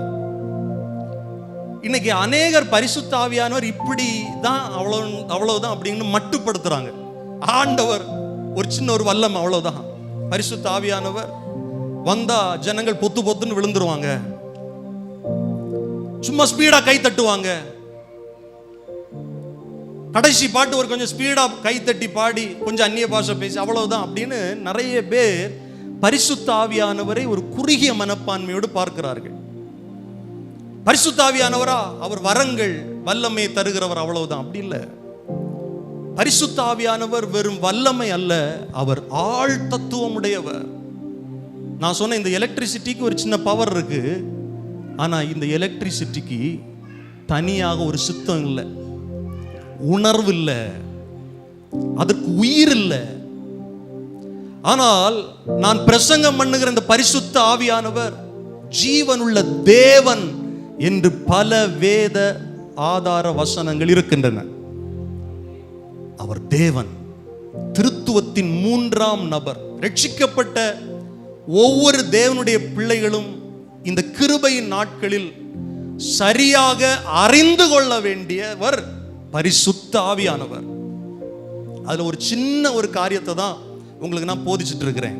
அவருடைய ஒரு செயல்பாடு உணர்த்துகிறவர். ஆமென். உணர்வடைய செய்கிறவர். நிறைய செயல்பாடு பைபிள் சொல்ல நம்ம பாடுறது போல அவர் முத்திரிக்கிறார். மீட்கப்படும் நாளுக்கென்று நம்மை அவருடைய ஆவியினால முத்திரிக்கிறார் பரிசுத்த ஆவியானவர். இல்ல, எப்போ ஒரு ஒரு தபால் இல்லைன்னா ஒரு லெட்டர் வேலிடா இருக்கும்னா அரசு முத்திரை போட்டாதான் அது என்னவா இருக்கும், வேலிடா இருக்கும். அதே போல எந்த ஒரு ரட்சிக்கப்பட்ட பிள்ளை மீட்கப்பட்ட நாள், அதாவது கர்த்தருடைய வருகையில அவரோடு போனோம்னா எது வேலிடா இருக்கும்னா பரிசுத்த ஆவியின் நாள் முத்திரிக்கப்பட்டவர்கள் தான். அது அவருடைய ஒரு செயல்பாடு. இன்னொரு இடத்துல வாசிக்கிறோம், கர்த்தர் பரிசுத்த ஆவியானவர் தம்முடைய சித்தத்தின்படி அவனவனுக்கு வரங்களை பகிர்ந்து கொடுக்கிறார். அப்படின்னா பரிசுத்த ஆவியானவருக்கு என்று ஒரு சித்தம் இருக்கிறது. சாதாரண வேற எந்த வல்லமைக்கும் தனியா சித்தம் இல்லை. அவருடைய சித்தத்தின்படி, அவருடைய தீர்மானத்தின்படி. அப்போ ஒரு பரிசுத்த ஆவியானவர் ஆள் தத்துவம் உடையவர். அந்த பரிசுத்த ஆவியானவர் உங்களுக்குள்ள எனக்குள்ள இருக்கிறார். அல்லேலூயா. அவர் உணர்த்துகிறார் என்று போதித்து வருகிறோம். அதுல மிக முக்கியமான 2 காரியங்களை கடந்த வாரங்களில் நாம் தியானித்தோம். பாவத்தை குறித்து உணர்த்துகிறார். எது கொடிய பாவம் இந்த காலகட்டத்தில்? இயேசு கிறிஸ்துவை விசுவாசியாமல் இருப்பது பாவம் என்று அவிசுவாசிகளுக்கு இன்றைக்கு உணர்த்துகிறார். ரட்சிக்கப்பட்ட பிள்ளைகளுக்கு தேவ நீதியை குறித்து உணர்த்துகிறார். அது நம்முடைய ரட்சிப்பில் நிலைத்திருக்க உதவியாக இருக்கிறது. தேவ நீதி என் வாழ்க்கையில் வெளிப்படுகிறது. இயேசு கிறிஸ்துவின் மூலமாய் உண்டாகிற தேவ நீதி. அதை தியானிக்க தியானிக்க என்னவாகுதுன்னா, நானும் நீதி உள்ளவனாய் வாழணும், மற்றவர்களுக்கு நீதி செய்கிறவனா மாறணும் அப்படிங்கிற உணர்வை பரிசுத்த ஆவியானவர் ஒவ்வொரு நாளும் ரட்சிக்கப்படுகிறவர்களுக்கு கொடுத்து கொண்டே இருக்கிறார். அதான் வாசிச்சோம், நீங்கள் இனி இன்னை காணாதபடிக்கு நான் பிதாவினிடத்தில் போகிறபடியால் என்று இயேசு சொல்லுகிறார். இவ்வளவு நாள் என்ன பார்த்துட்டு இருந்தீங்க, இனி என்ன பார்க்க மாட்டீங்க. ஆனா வேறொரு தேற்றரவாளன் வருவார், அவர் உணர்த்துவார், அவர் உணர்த்திக்கிட்டே இருப்பார். ஹல்லேலூயா. நான் உங்களை திக்கற்றவர்களாக விட மாட்டேன், ஒரு தேற்றரவாளனை உங்களுக்காய் அனுப்புகிறேன். பரிசுத்த ஆவியானவரை குறித்து பைபிள் சொல்லுது, அவர் வாக்கு கடங்காத பெருமூச்சுகளோடு நமக்காக வேண்டுதல் செய்கிறவர். இன்னொரு வேத பகுதி சொல்லுகிறது, இந்த முத்திரிக்கப்பட்ட பரிசுத்த ஆவியானவரை துக்கப்படுத்தாதிருங்கள் அப்படின்னு அவருக்கு ஃபீல் பண்றாரு. இல்ல, ஃபீலிங்ஸ் இருக்கு. அப்போ இந்த வேத ஆதாரங்கள், வேத வசனங்கள் ஒன்றை தெளிவுபடுத்துகிறது, பரிசுத்த ஆவியானவர் ஆள் தத்துவம் உடையவர். ஹல்லேலூயா. சபை தெளிவாய் இதை புரிந்து கொள்ள வேண்டும். அவர் போதிக்கிறவர், டீச் பண்றார். வேத வசனங்கள் எல்லாம் பரிசுத்த ஆவியினால் அருளப்பட்டிருக்கிறது என்று பைபிள் சொல்லுது. அப்போ கவனிங்கள் தேவனுடைய பிள்ளைகளே, பாவத்தை குறித்து உணர்த்துதலை கவனித்தோம், நீதியை குறித்து உணர்த்துவார் என்று கவனித்தோம். இன்றைக்கு மிகவும் முக்கியமான ஒரு காரியம் வேத வசனம் சொல்லுகிறது. 11வது வசனம், இந்த உலகத்தின் அதிபதி நியாயம் தீர்க்கப்பட்டதினாலே நியாய தீர்ப்பை குறித்தும் இன்னும் கண்டித்து உணர்த்துவார். நியாய தீர்ப்பு, ஃபைனல் ஜட்ஜ்மெண்ட். யாருக்கு அந்த ஜட்ஜ்மெண்ட்? யார் இந்த உலகத்தின் அதிபதி? யார் நியாயம் தீர்ப்பார்? இவைகளைத்தான் இன்றைக்கு தியானிக்க போகிறோம். சுருக்கமாய் கவனியுங்கள். இந்த பரிசுத்த ஆவியானவரை குறித்து படித்துக் கொண்டிருக்கிறோம். ஆனால் நம்முடைய மெசேஜில் மேக்சிமம் எல்லாமே இயேசு கிறிஸ்துவை குறித்து ஹைலைட் பண்ணி இந்த பிரசங்கங்கள் இருக்கும். ஏன்னா ஒரு மனிதனுக்குள்ள பரிசுத்த ஆவியின் நிறைவு இருந்தா அவன் இயேசுவைத்தான் மேன்மைப்படுத்துவான். ஏன்னா பைபிள் என்ன சொல்லுதுன்னா, அவர் சுயமாய் பேச மாட்டார். யாரு? பரிசுத்த ஆவியானவர். தாம் கேள்விப்பட்டவைகளை உங்களுக்கு அறிவிப்பார், என்னை குறித்து சாட்சி கொடுப்பார் என்று இயேசு சொன்னார். அப்போ பரிசுத்த ஆவியினால நிரப்பப்படுகிற ஒரு மனிதன் இயேசுவை தியானிப்பான், இயேசுவின் ரட்சிப்பை தியானிப்பான், இயேசு கொடுத்த பாவ மன்னிப்பை உணருவான், இயேசுவின் மூலமாய் வருகிற தேவ நீதியை ஹைலைட் பண்ணுவான். எந்த ஒரு மனுஷன் சுயநீதியை பேசுறானோ அவனுக்குள்ள பரிசுத்த ஆவியின் நிறைவு இல்லை என்ற அர்த்தம். கிறிஸ்தவத்தில் வளர வளர, ஆவியில பலப்பட ஒவ்வொரு மனுஷனுக்குள்ள இருக்கிற அவனுக்கு வெளிப்படுகிற ஒரு குணம் என்னன்னா தாழ்மை. இல்ல, யோவான் ஸ்நானகன் என்ன சொன்னாரு? யோவான் ஸ்நானகன் குறித்து பைபிள் என்ன சொல்லுது? அவன் ஆவியினால நிரப்பப்பட்டிருந்தான். குறிப்பா அவன் தாயினுடைய கர்ப்பத்தில் இருக்கும் போதே பரிசுத்த ஆவியினால் நிரப்பப்பட்டிருந்தான் அப்படின்னா பைபிள் சொல்லுது. அந்த யோவானுடைய ஸ்டேட்மெண்ட் என்ன தெரியுமா? அவர் பெருகவும் நான் சிறுகவும் வேண்டும். அப்ப ஆவியினால நிரப்பப்படுகிற ஒரு மனுஷன் இயேசுவை உயர்த்துவான், இயேசுவை மகிமைப்படுத்துவான், இயேசுவை எப்பவும் பெருசா பேசுவான். மாறா என் ஜபம், என் நீதி, நான் இவ்வளவு நாள் இருந்தேன், நான் செஞ்சேன், அப்படி ஒரு மனுஷன் சொல்றான் அப்படின்னாலே அவனுடைய ஆவி சரியில்லைன்னு அர்த்தம். அவனுடைய ரட்சிப்புல கேள்வி இருக்கிறது என்று அர்த்தம். எனக்கு அன்பான ஆண்டவருடைய பிள்ளைகளை, நம்ம ஆண்டவர் நம்மை சரியான பாதையிலே நடத்துவாராக. அப்போ 11வது வசனத்தின்படி யார் இந்த உலகத்தையும் இந்த உலகத்தின் அதிபதியாகிய பிசாசையும் நியாயம் தீர்ப்பார் என்று நாம் முதலாவது பார்க்க போகிறோம். யோவான் 5வது அதிகாரம் 22வது வசனம் வாசியுங்கள். அன்றியும் பிதாவை கனம் பண்ணும்படிக்கு, அன்றியும் பிதாவை கனம் பண்ணும்படிக்கு எல்லாரும் பிதாவானவர் தாமே ஒருவருக்கும் நியாய தீர்ப்பு செய்யாமல் நியாய தீர்ப்பு செய்யும் அதிகாரம் முழுவதையும் குமாரனுக்கு ஒப்பு கொடுத்திருக்கிறார். கவனிங்கள், இந்த நியாய தீர்ப்பை வழங்குவது யார் என்றால் இயேசு கிறிஸ்து, குமாரனாகிய இயேசு கிறிஸ்து. பிதா தாமே நியாயம் தீர்க்காமல் எல்லாரும் இயேசுவை கனம் பண்ணும்படிக்கு பைபிள் சொல்லுது.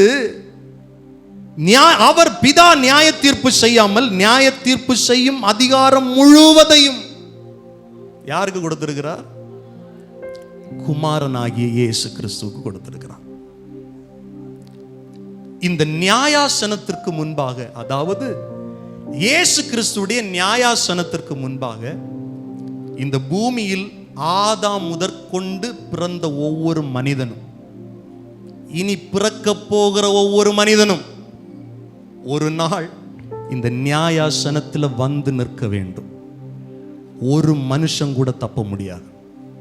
எல்லாரும் அந்த நியாயாசனத்திற்கு முன்பாக நிற்க வேண்டும்.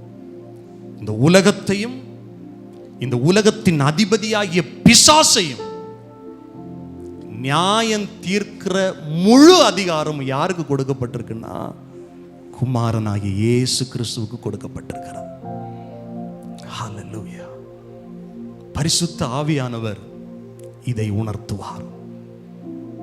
நீங்க பிரசங்கி புஸ்தகத்தை வாசிச்சீங்கன்னா அதுல நிறைய பிலாசபிஸ் இருக்கும். உலகத்தில் இருக்கிற நிறைய தத்துவங்கள் இருக்கும்.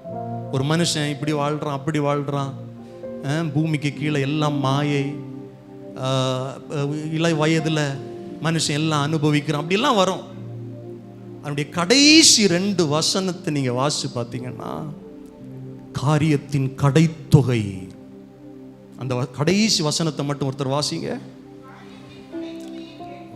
காரியத்தின் கடைத்தொகை. அதாவது இந்த உலகத்தில் இவ்வளவு காரியங்கள் இருக்கு, வாழ்க்கை அவ்வளவு இருக்கு, வாழ வேண்டியது இவ்வளவு இருக்கு, அனுபவிக்க வேண்டியது இவ்வளவு இருக்கு, கண்களின் இச்சை இவ்வளவு இருக்கு, ஜீவனத்தின் பெருமை இவ்வளவு இருக்கு, எல்லாம் இருக்குன்னு ஞானி சொல்லிட்டு முடிக்கும் போது எப்படி சொல்றாருன்னா, கடைத்தொகை. அதாவது அந்த மனுஷனுடைய கடைசி நிலை, கடைசியில் அவன் ஒரு இடத்துல போய் நிக்கணும். என்ன வேணாலும் எப்படி வேணாலும் ஒரு மனுஷன் வாழலாம், ஆனா கடைசியா ஒரு இடத்துல போய் நிக்கணும். அதை வாழும் போது சிந்திக்கணும். வாசிங்கள். தேவனுக்கு பயந்து அவருடைய கற்பனைகளை கைக்கொள். எல்லா மனுஷர், இந்த பூமியில பிறந்த எல்லா மனுஷர் மேலும் விழுந்த கடமை. வாசிங்க. ஒவ்வொரு கிரியையும்,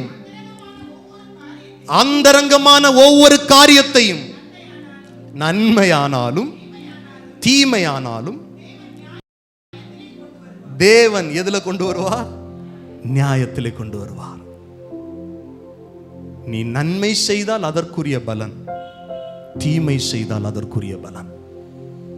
ஒவ்வொன்றையும் தேவன் நியாயத்தில் கொண்டு வருவார். அந்த நியாயாசனத்துக்கு முன்பாக கொண்டு வருவார். அந்த நியாயம் செய்கிற நியாயாதிபதி யார் என்றால் ஆண்டவராகிய இயேசு கிறிஸ்து.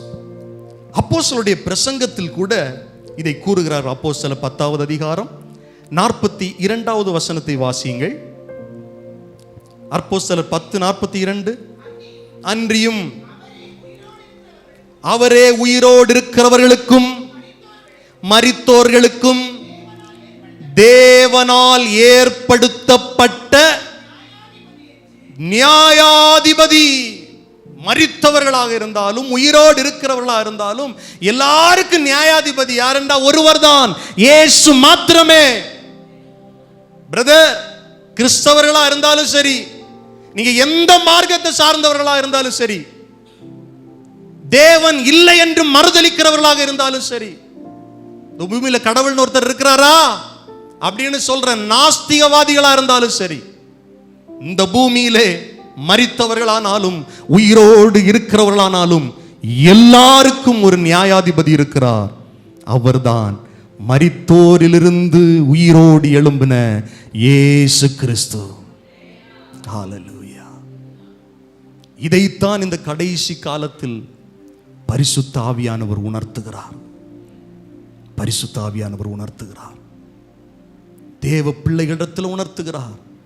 ஒவ்வொருவரிடத்துல உணர்த்துகிறார். நீ என்ன வேணாலும் செய், ஆனா கடைசியில நீ நியாயம் தீர்க்கப்பட ஒரு இடத்துல போய் நிக்கணும். ஒரு இடத்துல போய் நிக்கணும். எல்லா மனுஷரையும் நியாயம் தீர்க்கிற முழு அதிகாரம் இந்த பூமிக்கு மனிதனாய் வந்து மனிதனுடைய பாவத்திற்காக பாடுகள் பட்டு மனிதனுடைய பாவங்களிலிருந்து அவனுடைய மீட்பிற்காக அவருடைய இரத்தத்தை சிந்தி அடக்கம் பண்ணப்பட்டு மரித்து 3வது நாள் உயிரோடு எழுந்தவர். அவர்தான் இந்த பூமியை நியாயம் தீர்க்க மறுபடியும் வரப்போகிறார். இதை பரிசுத்த ஆவியானவர் உணர்த்துகிறார். 2000 வருஷத்துக்கு முன்னால ஒரு அழகிய குழந்தையாக, கள்ளம் கபடம் அற்ற தேவ குமாரனாக இந்த பூமியில் வந்து உதித்த இயேசு அவருடைய 2ஆம் வருகையில் பூமிக்கு நியாயம் தீர்க்கிற நியாயாதிபதியாக வருவார். ஒரு மனிதனும் தப்ப முடியாது, ஒரு ராஜாக்களும் தப்ப முடியாது, ஒரு அதிகாரியும் தப்ப முடியாது. நியாயம் செய்கிறவர் சீக்கிரம் வரப்போகிறார். அல்லேலூயா சொல்லுங்க. அதைத்தான் பைபிள் சொல்லுது. அப்போஸ்தலர் 17:31 சொல்லுது, அறியாமையுள்ள காலங்களை தேவன் காணாதவர் போல இருந்தார், இப்பொழுதோ மனம் திரும்ப வேண்டும் என்று எங்கும் உள்ள மனுஷர் எல்லாருக்கும் கட்டளையிடுகிறார். அதைத்தான் கடந்த 2 வாரங்கள் தியானித்தோ. ஒவ்வொரு மனிதனிடத்திலும் இந்த பாவத்தை குறித்து உணர்த்துகிறார். இயேசு கிறிஸ்துவை நம்புங்கள், விசுவாசியுங்கள், பாவத்திலிருந்து மனம் திரும்புங்கள். இந்த கிருபையின் காலத்தில் சுவிசேஷம் பிரசங்கம் பண்ணப்படுகிறது. ஒரு காலத்தில் நீங்கள் அறியாமல் இருந்தீர்கள், இப்போது சாக்கு போக்கு சொல்ல உங்களிடத்தில் ஒன்றுமில்லை. இந்த இயேசுவை தடவியாகிலும் கண்டுபிடிக்கத்தக்கதாக சுவிசேஷம் பூமி எங்கிலும் பரப்பப்படுகிறது. ஆனால் ஒரு காலம் அறியாமையின் காலம் இருந்தது. அப்ப ஆண்டவர் காணாதவர் போல இருந்தார். ஆனா இந்த கிருபையின் காலத்துல உங்களுக்காக மரித்த, உங்களுக்காய் இரத்தம் சிந்தின, உங்களுக்காய் உயிரோடு எழும்பின இந்த இயேசுவின் சுவிசேஷம் உலகெங்கும் எங்கும் பிரசங்கிக்கப்படுகிறது. மனம் திரும்புவதற்கான ஒரு வாய்ப்பை இந்த கிருபையின் காலத்தில் மனிதனுக்கு கர்த்தர் கொடுத்திருக்கிறார். மனம் திரும்பலன்னா 31வது வசனம் சொல்லுகிறது, மேலும் ஒரு நாளை குறித்திருக்கிறார். அதுதான் ஜட்ஜ்மெண்ட் டே, கடைசி தீர்ப்பு, கடைசி நியாய தீர்ப்பு. மனம் திரும்பாத மனிதனுக்காக, மனம் திரும்பாத அளவில் அவனை கட்டி வைத்திருக்கிற அந்த பிசாசுக்காக ஃபைனல் டே. இந்த பூமியில ஒரு ஃபைனல் டே இருக்கிறது, ஃபைனல் ஜட்ஜ்மெண்ட். இந்த பூமியில நிறைய நியாய தீர்ப்புகள், நிறைய ஜட்ஜ்மெண்ட் எல்லாம் வந்திருக்கு. ஆனா இன்னொரு நியாயாதிபதி வந்து அதை மாற்ற வாய்ப்பு இருக்கிறது. உயர் நீதிமன்றத்தில் ஒரு ஜட்ஜ்மெண்ட் வந்துருச்சுன்னா நீங்க உச்ச நீதிமன்றத்தில் மனு தாக்கல் பண்ணி மறுபரிசீலனை பண்ணி இந்த ஜட்ஜ்மெண்ட்ல இருந்து நீங்க விடுதலையாக்கப்படலாம். ஆனால் இயேசு கிறிஸ்துவுடைய நியாய தீர்ப்புக்கு முன்பாக வந்து இயேசுவை ஏற்றுக்கொள்ளாத ஒரு மனிதன் நியாய தீர்ப்படைந்தா அதன் பிறகு அவனுக்கு வேற ஜட்ஜ்மெண்டே இல்லை, ஃபைனல் கால். அதான் பைபிள் சொல்லுது, மேலும் தேவன் ஒரு நாளை குறித்திருக்கிறார், ஒரு நாளை தெரிந்து வைத்திருக்கிறார். வாலிப தம்பி, சகோதரனே, சகோதரிகளே, இந்த சத்தத்தை கேட்கிற தேவனுடைய பிள்ளைகளே, அந்த ஃபைனல் டே, அந்த ஜட்ஜ்மெண்ட் டே தேவனால் குறிக்கப்பட்டது, மனுஷனால் குறிக்கப்பட்டது அல்ல. வேதம் என்ன சொல்லுகிறது? அதிலே அவர் தாம் நியமித்த மனுஷனை கொண்டு. ரொம்ப முக்கியமான வசனம், அப்போஸ்தலர் 17:31. தாம் நியமித்த மனுஷனை கொண்டு. யார் அவர்? தேவன் நியமித்த மனுஷன் யார்? பூலோகத்தை நீதியாய் நியாயம் தீர்ப்பார். யார் அந்த மனுஷன்? அவர்தான் ஆண்டவராகிய இயேசு கிறிஸ்து. உலகத்தில் வந்த, மனிதனாய் வந்த தேவகுமாரன் இயேசு கிறிஸ்து. அவரைத்தான் அந்த ஃபைனல் கால்ல, ஃபைனல் ஜட்ஜ்மெண்ட் டேல நியாயம் தீர்க்கிற அதிகாரம், முழு அதிகாரத்தையும் அந்த இயேசுவுக்கு தேவன் வைத்திருக்கிறார். அவர் எப்படி நியாயம் தீர்ப்பார்? பூலோகத்தை நீதியாய் நியாயம் தீர்ப்பார். அல்லேலூயா. நோ கரப்ஷன், முகத்தாட்சியம் இருக்காது, பாரபட்சம் இருக்காது, நீதியாய் நியாயம் தீர்ப்பார். அந்த மனுஷனை மரித்தோரிலிருந்து எழுப்பினதினாலே அது நிச்சயத்தை எல்லாருக்கும் விளங்க பண்ணினார். இந்த வார்த்தைகளை கவனிக்கிற அன்பான கர்த்தருடைய பிள்ளைகளே, இந்த வசனங்களின் தெளிவாய் புரியுது. இந்த பூமியை நீதியோடும் நியாயத்தோடும் நியாயம் தீர்க்கிற நியாயாதிபதி ஒருவர் தான், அவர் இயேசு கிறிஸ்து. இயேசு கிறிஸ்து பரிசுத்த ஆவியானவர். அதனால தான் இந்த கிருபையின் காலத்தில் வசனங்களை கொண்டு போதிக்கிறார், ஜனங்களை உணர்வடைய செய்கிறார். கண்ணார கேட்டும், கண்ணார கண்டும், காதார கேட்டும், ஆனால் சிலர் உணர்வில்லாமல் இருக்கிறார்கள் வெளியில. அவர்களுக்காகத்தான் தொடர்ந்து நாம் ஜெபிக்கிறோம், அவர்களுக்காகத்தான் தொடர்ந்து சுவிசேஷத்தை அறிவிக்கிறோம். மனம் திரும்ப வேண்டும் என்று கர்த்தர் காத்திருக்கிறார். ஆனால் என்னைக்கும் காத்திருக்க மாட்டார், தாமதிக்கிறார் என்று சிலர் எண்ணுகிறபடி அவர் தன்னுடைய வாக்குத்தத்தத்தை குறித்து தாமதமாயிராமல் எல்லாரும் மனம் திரும்ப வேண்டும் என்று அப்படி இருக்கிறார். ஆனால் சீக்கிரமாய் வருவார். இந்த உணர்வைத்தான் பரிசுத்த ஆவியானவர் கொடுத்து கொண்டே இருக்கிறார். எனக்கு அன்பான ஆண்டுடைய பிள்ளைகளே, கர்த்தர் ஒருவரே நியாயாதிபதி, நீதிபதி. அதான் ஆண்டோடைய வார்த்தை சொல்லுகிறது. காலம் வருவதற்கு முன்னால யாரை குறித்தும் தீர்ப்பு சொல்லாதீங்க. இந்த பூமியில கூட இயேசு சொன்னார், ஒரு மனுஷனுக்கு விரோதமா நீங்க தீர்ப்பு சொல்லிடாதீங்க, யாரும் தீர்த்து பேசிடாதீங்க. உண்மையான நியாயாதிபதி ஒருவர் இருக்கிறார். உண்மையாய் நீ தீர்ப்பு செய்கிறவர் ஒருவர் இருக்கிறார். நீதியாய் தீர்ப்பு செய்கிறவர் ஒருவர் இருக்கிறார். அவரிடத்தில் விட்டு விடுங்கள், அவரிடத்தில் கொடுத்து விடுங்கள். அவர் நீதியோடும் உண்மையோடும் ஜனங்களை நியாயம் தீர்ப்பார். இப்போ அந்த வசனத்தில் இன்னொரு வார்த்தை இருக்கிறது. உலகத்தின் அதிபதி நியாயம் தீர்க்கப்பட்டதினாலே. இந்த உலகத்தின் அதிபதி யார் என்றால் வேதம் சொல்லுகிறது பிசாசு. சொல்லுங்கள் சத்தமாய், பிசாசு. 2 பேதுரு 2வது அதிகாரம் 4வது வசனத்தை வாசியுங்கள். பாவம் செய்த தூதர்களை தேவன் தப்ப விடாமல் அந்தகார சங்கிலிகளினாலே கட்டி நரகத்திலே தள்ளி நியாய தீர்ப்புக்கு வைக்கப்பட்டவர்களாக ஒப்பு கொடுத்து. பாவம் செய்த தூதர்கள். நான் கொஞ்ச நாளைக்கு முன்னால பிசாசுடைய உருவாக்கம், பிசாசு எப்படி இந்த அவனுடைய அந்த தேவ தூதனுடைய செயலை இழந்தான் என்பதை குறித்து தெளிவாக ஒரு பிரசங்க நான் உங்களுக்கு போதித்திருப்பேன். பாவம் செய்த தூதர்கள், மேட்டிமையினால் விழுந்த தூதன் இல்ல, கலகம் செய்தவன், உன்னதத்திற்கு ஏறுவேன், உன்னதமானவருக்கு ஒப்பாவேன் என்று மேட்டிமையான எண்ணம் கொண்ட பாவம் செய்த தூதர்கள். அவர்களை அந்தகார சங்கிலியினாலே கட்டி நரகத்திலே தள்ளி கடைசியா அவனுக்கு ஒரு நாள் இருக்கு நியாய தீர்ப்பு. இந்த உலகத்தின் அதிபதி ஏற்கனவே சிலுவையில் அவன் நியாய தீர்க்கப்பட்டிருக்கிறான். ஆனாலும் கடைசியாக முடிவாக வெளிப்படுத்தின விசேஷம் சொல்லுகிறபடி எரி நரகத்தில் அவனை தள்ள ஒரு நியாய தீர்ப்பின் நாள் இருக்கிறது. அது பிசாசுக்கு நல்லா தெரியும். அதுதான் பிசாசு இயேசு இந்த பூமியில வந்த உடனே கதறுவான், காலம் வருவதற்கு முன்பே எங்களை கெடுக்கவா வந்தீர். அவனுக்கு தெரியும் ஒரு நாள் என்னுடைய முடிவு பாதாளத்துக்கு தான், ஒரு நாள் என்னுடைய முடிவு நரகத்துல தான்.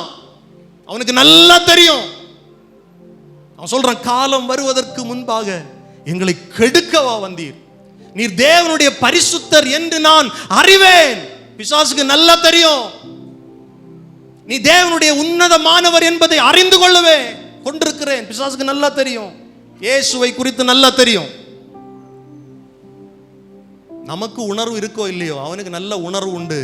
அவன் கடைசியில் நியாயம் தீர்க்கப்பட போகிறாங்கிறது உணர்வு உண்டு. எத்தனை பேர் ஆமேன் சொல்லுவீர்கள்?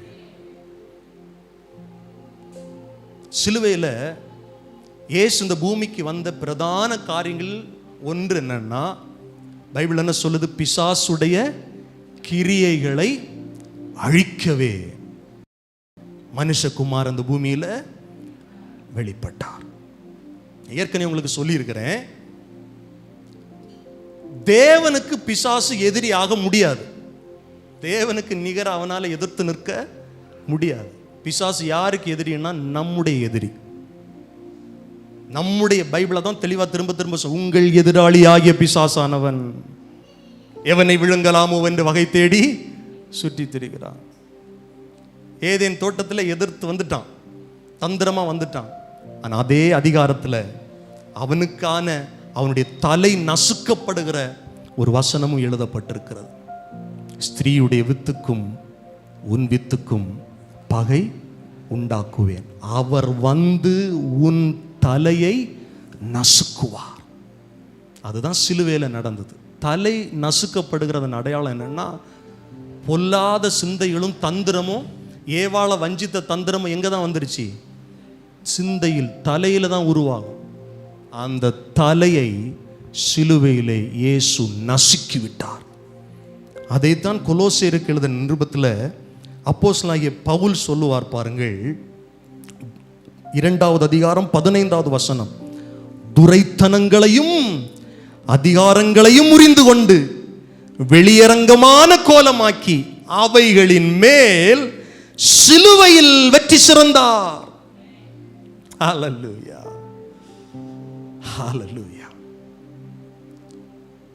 பிசாச போல ஒரு முட்டாள் யாருமே கிடையாது.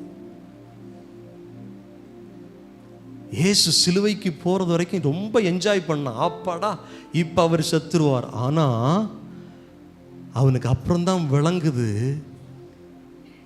சிலுவையில் அவர் தோற்கல, சிலுவையில் என்ன தோற்கடிச்சிட்டார். எத்தனை பேருக்கு நான் சொல்றது புரியுது? இயேசு சொன்னார், இந்த பூமியில் இருக்கும்போது சாத்தான் மின்னலை போல விழக்கண்டேன், அவன் விழக்கண்டேன். அவன் நியாயம் தீர்க்கப்பட்டவன். ஏற்கனவே அவனுக்காக ஒரு நியாய தீர்ப்பு வைக்கப்பட்டிருக்கிறது. அவனுக்கு நல்லா தெரியும். எனக்கு அன்பான கர்த்தருடைய பிள்ளைகளே, வேதம் சொல்லுகிறது எபிரேயர் 2:14, ஆதலால் பிள்ளைகள் மாம்சத்தையும் இரத்தத்தையும் உடையவர்களாய் இருக்க அவரும் அவர்களைப் போல மாம்சத்தை இரத்தத்தையும் உடையவனானார், மரணத்திற்கு அதிகாரியாகிய பிசாசானவனை தமது மரணத்தினால் அழிக்கும்படிக்கு அப்படியானார். அல்லேலூயா, ஹல்லேலூயா. மரணத்தின் அதிகாரியாகிய பிசாசு. அவனுக்கு தெரியுது, எனக்கு நியாயம் தீர்ப்பு வைக்கப்பட்டிருக்கிறது, எனக்கு எரி நரகம் வைக்கப்பட்டிருக்கிறது. அதனால நான் இந்த பூமியில் எனக்கு கொடுக்கப்பட்ட காலத்தில் ஒரு கூட்ட ஜனத்தை எப்படியாவது நரகத்துக்கு பிடிச்சிட்டு போயிடணும், அந்தகாரத்துக்கு பிடிச்சிட்டு போயிடணும். இந்த மீட்பராகிய இயேசுவிடத்துல இந்த மனிதர்கள் அனுப்பிடக்கூடாது. இயேசுவின் மீட்பை இவர்கள் பெற்றுவிடக் கூடாது. இயேசுவின் இரத்தத்தால் இவர்கள் கழுவப்பட்டு விடக்கூடாது. நான் மட்டும் தனியா நரகத்தில் எப்படி கஷ்டப்படுறது? என் கூட ஒரு கூட்டத்தை இழுத்துறான். வசனம் தானே சொல்லுது, தெரிந்து கொள்ளப்பட்டவர்களை வஞ்சிக்கிற ஆவிகள் இன்னைக்கு போராடுது. கவனிங்க, சபை கவனிக்கணும், சபை கவனிக்கணும், தேவ பிள்ளைகள் கவனிக்கணும். எல்லா ஆவிகளையும் நம்ம கர்த்தருடைய ஆவியானவர்னு கணக்கு போடக்கூடாது. அப்போஸ்தலர் 16வது அதிகாரத்தில் வேதம் சொல்லுகிறது, குறி சொல்லுகிற ஒரு ஆவி உள்ள ஒரு ஸ்திரீ இருந்தாள். அவ பவுலை பார்த்து, பவுலோடு இருந்த ஜனங்களை பார்த்து என்ன தெரியுமா சொன்னா? இவர்கள் தேவனுடைய மனிதர்கள், தேவனுடைய ரட்சிப்பை கூறுகிறவர்கள். சரியா சொன்னாலா தப்பா சொன்னாலா? சொல்லுங்க, சொல்லுங்க. சரியா தான் சொன்னா. ரொம்ப நாள் சொல்லிக்கிட்டே வரா, இவர்கள் தேவனுடைய ரட்சிப்பை கூற வந்தவர்கள், இவர்கள் தேவனுடைய பிள்ளைகள். ஆனா பவுல் திடீர்னு அவளை பார்த்து 16வது வசனம் பாருங்க, 16:16 அப்போஸ்தலர் 16, நாங்கள் ஜெபம் பண்ணுகிற இடத்திற்கு போகையில் குறி சொல்லுகிற ஆவியை கொண்டிருந்து குறி சொல்லுகிறதுனால் தன் எஜமானுக்கு மிகுந்த ஆதாயத்தை உண்டாக்கின ஒரு பெண் அவங்களுக்கு எதிர்பட்டால் அவள் பவுலையும் எங்களையும் பின்தொடர்ந்து வந்து, இந்த மனுஷர் உன்னதமான தேவனுடைய ஊழியக்காரர், ரட்சிப்பின் வழியை நமக்கு அறிவிக்கிறவர்கள் என்று சத்தமிட்டாள். இப்படி அநேக நாள் செய்து கொண்டு வந்தால் பவுல் சினங்கொண்டு, சும்மா நீங்க வெளிப்படையா இதை நீங்க கவனிச்சிங்கன்னா அவ சரியா தானே பேசுறா அப்படின்னு தோணும்.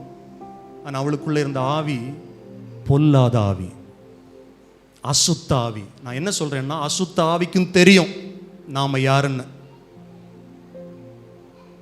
அசுத்த ஆவிக்கு தெரியும் இயேசு யாருன்னு. இயேசு இந்த பூமியில வந்த போது அசுத்த ஆவிகள் சத்தமிட்டு, நீர் தேவனுடைய பரிசுத்தர்.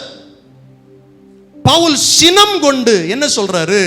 திரும்பி பார்த்து, நீ இவளை விட்டு புறப்படும்படி இயேசு கிறிஸ்துவின் நாமத்தினால் உனக்கு கட்டளை இடுகிறேன் என்று அந்த ஆவியுடனே சொன்னார். கடைசி காலத்தில் தேவனுடைய பிள்ளைகள் ரொம்ப ஜாக்கிரதையா இருக்கணும். ஆமென். பரிசுத்த ஆவியானவர் நம்மை வசனத்தின்படிதான் நடத்துவாரே தவிர வேற எந்த செயல்கள் மூலமாக நடத்த மாட்டார். திரும்ப திரும்ப இயேசு பரிசுத்த ஆவியானவரை சொன்னது அதுதான். அவர் வந்து என்னை குறித்து சாட்சி கொடுப்பார், தாம் சுயமாய் பேச மாட்டார்.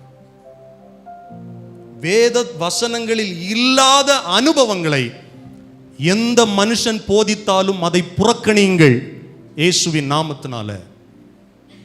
ஆவிகள் பகுத்தறிகிற சிந்தையை கர்த்தரிடத்துல கேளுங்கள். எந்த ஒரு மனிதன் வேதத்தை விளக்கி காண்பிக்கும் போது இயேசுவை மேன்மைப்படுத்துகிறானோ அதுதான் சரியான ஆவி.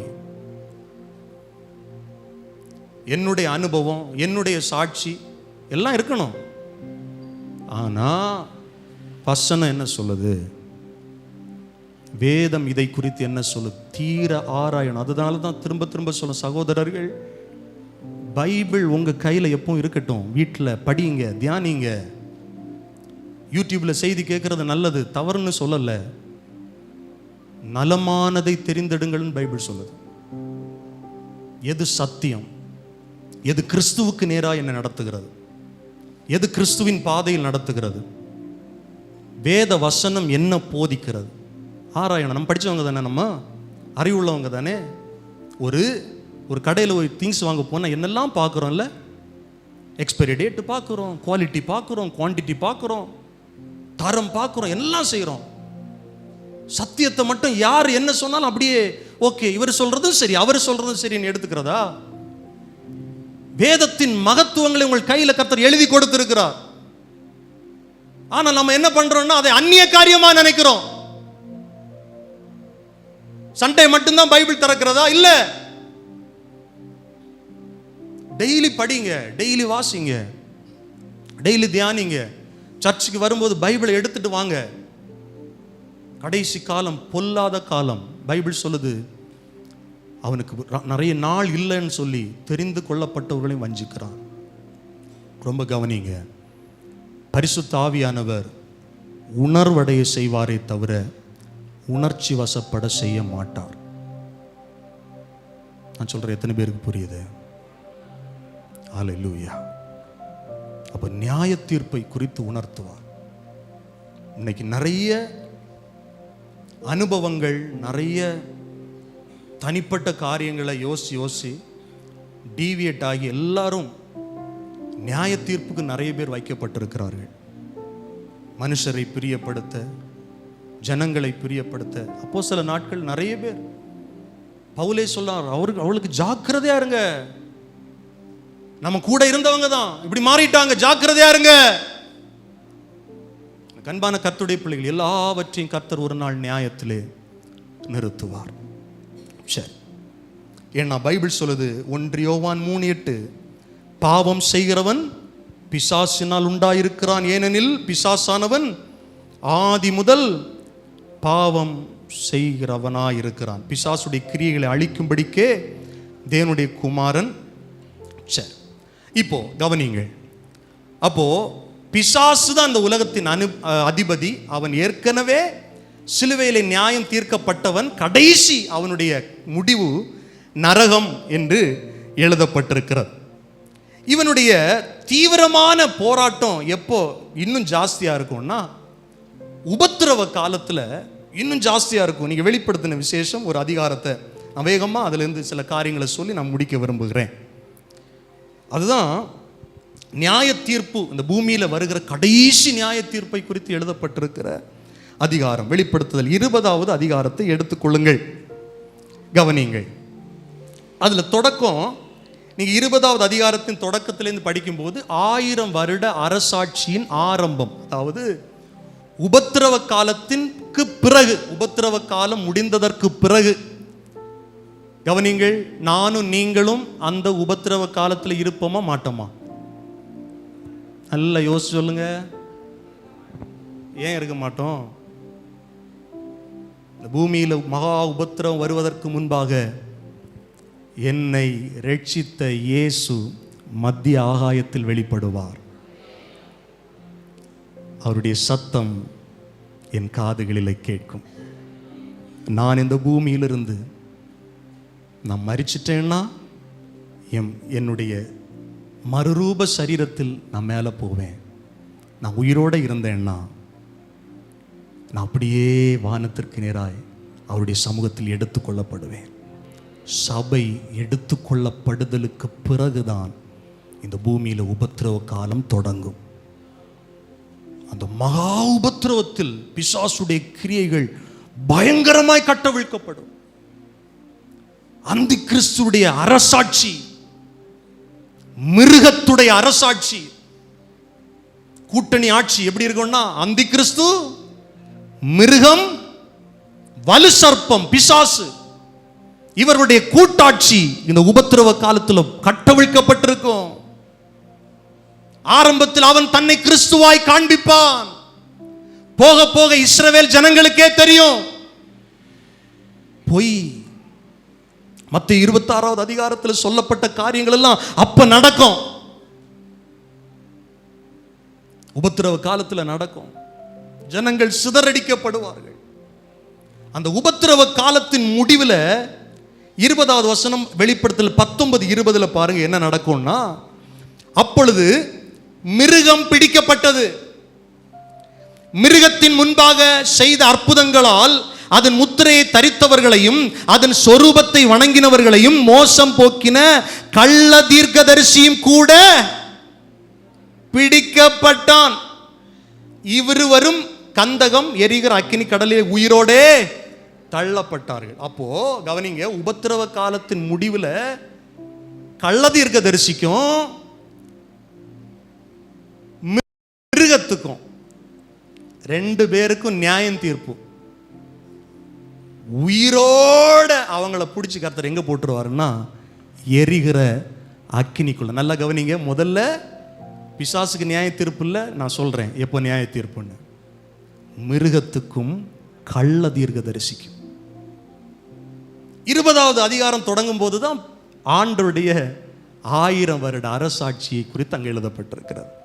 உபத்திரவ காலத்தின் முடிவில் நீங்க 2வது வசனம் பார்த்தீங்கன்னா, பிசாசுக்கு அப்பவும் 1000 வருட அரசாட்சியின் ஆரம்பத்தில் நியாய தீர்ப்பு இல்லை. அங்க என்ன சொல்லப்பட்டிருக்குன்னா, பிசாஸ் என்றும் சாத்தான் என்றும், அதாவது நம்ம இந்த உலகத்தின் அதிபதி சொல்லப்பட்டிருக்குல்ல, அவனை குறித்து சொல்லப்பட்டிருக்கிறது. சாத்தான் என்றும் சொல்லப்பட்ட பழைய பாம்பாகிய வலு சர்ப்பத்தை அவன் பிடித்து அதை 1000 வருஷம் அளவும் கட்டி வைத்து. அப்போ 1000 வருஷ துவக்கத்தில் பிசாசு என்ன பண்றான்னா கட்டப்படுகிறான். உபத்திரவ காலத்தின் முடிவில் 1000 வருட அரசாட்சியின் துவக்கத்தில் பிசாசு கட்டப்பட்டு அந்த 1000 வருஷம் நிறைவேறும் வரைக்கும் அது ஜனங்களை மோசம் போக்காதபடிக்கு அதை பாதாளத்திலே தள்ளி அடைத்து அதன் மேல் முத்திரை போட்டான். இன்னும் அவனுக்கு நியாய தீர்ப்பு வரல, ஆனா கட்டப்படுகிறான். கவனிங்க, இந்த வார்த்தைகளை கவனிக்கிற தேவனுடைய பிள்ளைகளே. அடுத்த வசனம் சொல்லுங்க, அதற்கு பின்பு அது கொஞ்ச காலம் விடுதலையாக வேண்டும். 1000 வருட அரசாட்சியின் முடிவிலே கொஞ்ச காலம் அது விடுதலையாக்கப்பட வேண்டும் பிசாசு. அப்போ உபத்திரவ காலத்தின் முடிவில் இயேசு இந்த பூமிக்கு வருவார். அவர் இந்த பூமி, ஒட்டுமொத்த பூமியை அரசாளுவார். உலகமெங்கும் நியாயம் இருக்கும், நீதி இருக்கும். ஏன்னா பிசாசு கட்டப்பட்டிருக்கிறான் பாருங்க. மனுஷனை பெரிய அளவில் அவன் மோசம் போக்க முடியாது. 1000 வருட முடிவில் தான் அவன் கட்டவிழ்க்கப்படுவான். தெரிந்து கொள்ளப்பட்ட சிலரை அவன் வஞ்சிக்க போராடுவான். சரி, அதை தொடர்ந்து வேதம் சொல்லுகிறது, 4வது வசனம் நியாய தீர்ப்பை குறித்து சொல்லப்பட்டிருக்கிறது. அன்றியும் நான் சிங்காசனங்களை கண்டேன், அவைகளின் மேல் உட்கார்ந்தார்கள், நியாயம் தீர்ப்பு கொடுக்கும்படி அவர்களுக்கு அதிகாரம் அளிக்கப்பட்டது. இயேசுவை பற்றிய சாட்சி நிமித்தமும் தேவனுடைய வசனத்தின் நிமித்தமும் சிரச்சேதம் பண்ணப்பட்டவருடைய ஆத்துமாக்களையும் மிருகத்தையாவது அதன் சொரூபத்தையாவது வணங்காமலும் தங்கள் நெற்றியிலும் தங்கள் கையிலும் அதன் முத்திரையை தரித்துக் கொள்ளாமலும் இருந்தவர்களையும் கண்டேன். அவர்கள் உயிர்த்து கிறிஸ்துவுடனே கூட 1000 வருஷம் அரசாண்டார்கள். இது உபத்திரவ காலத்தில் சிரச்சேதம் பண்ணப்பட்டவர்களை குறித்து சொல்லப்பட்டிருக்கிறது. உபத்திரவ காலத்தில் கிறிஸ்துவுக்காய் நின்றவர்களை குறித்து சொல்லப்பட்டிருக்கிறது. 1000 வருட அரசாட்சியில் அவர்கள் இயேசுவோடு கூட இருந்து ஆளுகை செய்வார்கள். 5வது வசனம், மரணம் அடைந்த மற்றவர்கள் அந்த 1000 வருஷம் முடியும் அளவும் உயிரடையவில்லை. இதுவே முதலாம் உயிர்த்தெழுதல். அப்படி சொல்லிட்டு 6வது வசனம் பாருங்கள், முதலாம் உயிர்த்தெழுதலுக்கு பங்குள்ளவன் பாக்கியவானும் பரிசுத்தமுள்ளவனுமாய் இருக்கிறான். இவர்கள் மேல் இரண்டாம் மரணத்திற்கு அதிகாரம் இல்லை. எல்லாம் சத்தமா சொல்லுங்க, இரண்டாம் மரணத்திற்கு அதிகாரம் இல்லை. ஹல்லேலூயா. உபத்திரவ காலத்தில் இருந்தவர்களுக்கு, உபத்திரவ காலத்திலேயே கிறிஸ்துவுக்காக வைராக்கியமா இருந்தவர்களுக்கு இந்த மதிப்பு என்றால், இந்த சபை காலத்தில் கர்த்தருக்காய் வைராக்கியமா இருக்கிற நமக்கு, அவருடைய இரகசிய வருகையில் நாம் எடுத்துக்கொள்ளப்பட போகிற நமக்கு, அந்த முதலாம் உயிர்த்தெழுதலில் பங்கு கொள்ள போகிற நமக்கும் இரண்டாம் மரணத்தின் மேல் அதிகாரம் இல்லை. இரண்டாம் மரணத்திற்கு நம்ம மேல அதிகாரம் இல்லை. அதான் பைபிள் தெளிவா சொல்லுது. இந்த பூமியில ஒரு முறை பிறந்தவனுக்கு 2 சாவு, ஆனால் இந்த பூமியில் இருமுறை பிறந்தவனுக்கு ஒரே ஒரு சாவு தான். நான் சொல்றது எத்தனை பேருக்கு புரியுது? தாயின் வயிற்றில் நாம் முதலாவது பிறக்கிறோம். அறிவு வரும்போது நம்முடைய பாவங்கள் மன்னிக்கப்பட வேண்டும், நான் செய்த பாவத்திற்கு பரிகாரி இயேசு மாத்திரமே என்று விசுவாசிக்கும் போது இரண்டாம் முறை நான் தேவனுடைய பிள்ளையாய் பிறக்கிறேன், ஆவியில் பிறக்கிறேன். அப்படிப்பட்ட ஒரு மனிதனுக்கு, born again கிறிஸ்டியனுக்கு, நல்ல கவனிங்க, பிறப்பிலேயே தாவீதுன்னோ மோசேன்னோ சாமுவேலன்னோ பெயர் வச்ச கிறிஸ்தவனுக்கு இல்ல, மறுமுறை பிறந்த கிறிஸ்தவனுக்கு ஒரு மரணம் தான், சரீரத்தில் ஒரு மரணம். அவனுக்கு நித்திய ஆக்கினை மரணம் இல்லை. ஆனா பூமியில் ஒரு முறை பிறந்துட்டு எனக்கு மறுபடி பிறப்பு தேவையே கிடையாது, எனக்கு இயேசு தேவையில்லை, என் பாவங்கள் மன்னிக்கப்படுதோ மன்னிக்கப்படலையோ அது எனக்கு, ஐ டோன்ட் கேர், நல்ல வீடு கட்டினா போதும், வாகனம் வாங்கினா போதும், செல்வமா வாழ்ந்தா போதும், எனக்கு என்ன பிரதர் குறை, எனக்கு இந்த சுவிசேஷம் தேவையில்லை, இயேசு தேவையில்லை, நான் நல்லா தான் இருக்கிறேன் என்று சொல்லி பாவங்களுக்காக மரித்த, அக்கிரமக்காரனுக்காக மரித்த இயேசுவை மறுதலிக்கிற ஒரு மனிதன் இந்த பூமியில் தன்னுடைய சரீரத்தில் சாவான் என்று சொன்னால், அவனுக்காக 2வது ஒரு மரணம் காத்து வைக்கப்பட்டிருக்கிறது. பரிசுத்த ஆவியானவர் இதை உணர்த்தி கொண்டிருக்கிறார். ஆனால் முதல் உயிர்த்தெழுதலில் பங்குள்ளவனுக்கு 2ஆம் மரணம் இல்லை. ஹல்லேலூயா. எத்தனை பேருக்கு நான் சொல்ற வார்த்தைகள் புரியுது? அவங்க மட்டும் சத்தமா ஒரு அல்லேலூயா சொல்லுங்க. ஹலோ, ரட்சிப்பு குறித்து ஏங்க நம்ம இவ்வளவு பெருமையா பேசுறோம், கர்த்தரை மகிமைப்படுத்துறோம்? ரட்சிப்பு குறித்து ஏன் அவருக்கு நன்றி உள்ளவர்களா இருக்கிறோம்னா, உண்மையாய் ரட்சிக்கப்பட்ட நமக்கு 2ஆம் மரணம் இல்லை, ஆக்கினை தீர்ப்பு இல்லை. பைபிள் சொல்லுகிறது, அவரை இயேசுவை விசுவாசியாதவன் எவனோ அவன் ஏற்கனவே ஆக்கினை தீர்ப்புக்கு உட்பட்டாயிற்று. அதனால இந்த பூமியில வாழும்போது கத்துறோம், அப்படி போகாத, இயேசுவை ஏற்றுக்கொள், நீ ஏற்கனவே ஒரு அந்தகார சங்கிலியில கட்டப்பட்டிருக்கிற, அதிலிருந்து விடுதலையாக்கப்படணும், நித்திய மரணத்துக்கு நீ தப்பணும்னா இயேசுவை விசுவாசி. இயேசுவை விசுவாசிக்கிறவன் ஆக்கினை தீர்ப்புக்கு உட்படாதிருக்கிறான், அந்த மரணத்திலிருந்து விடுதலையாக்கப்பட்டிருக்கிறான். பைபிள் சொல்லுது, மரணத்தின் அதிகாரியாகிய பிசாசானவன், அவன் அந்த நித்திய மரணத்துக்கு அவன் தான் அதிகாரியா இருப்பான்.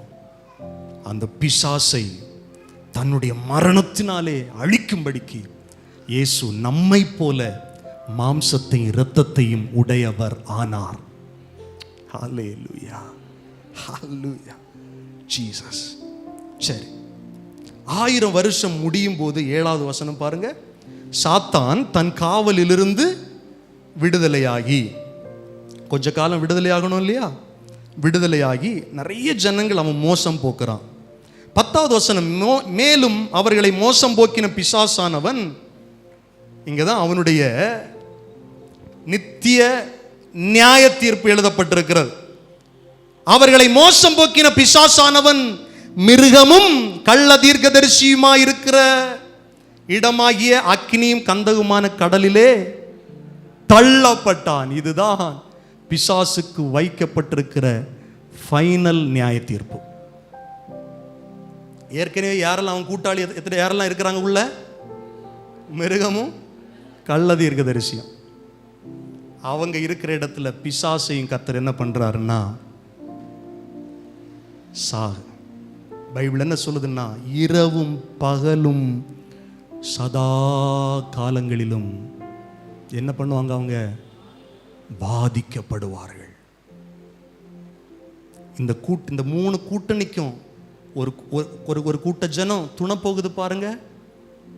இயேசுவின் இரட்சிப்பை ஏற்றுக்கொள்ளாம, பாவத்தை அறிக்கை விட்டு மனம் திரும்பாம, தேவனுக்கு பயப்படாம, தேவ நீதியை சார்ந்து கொள்ளாம இருக்குல்ல ஒரு கூட்டம், அவர்களையும் பைபிள் சொல்லுது. கவனியுங்கள் 12வது வசனம்.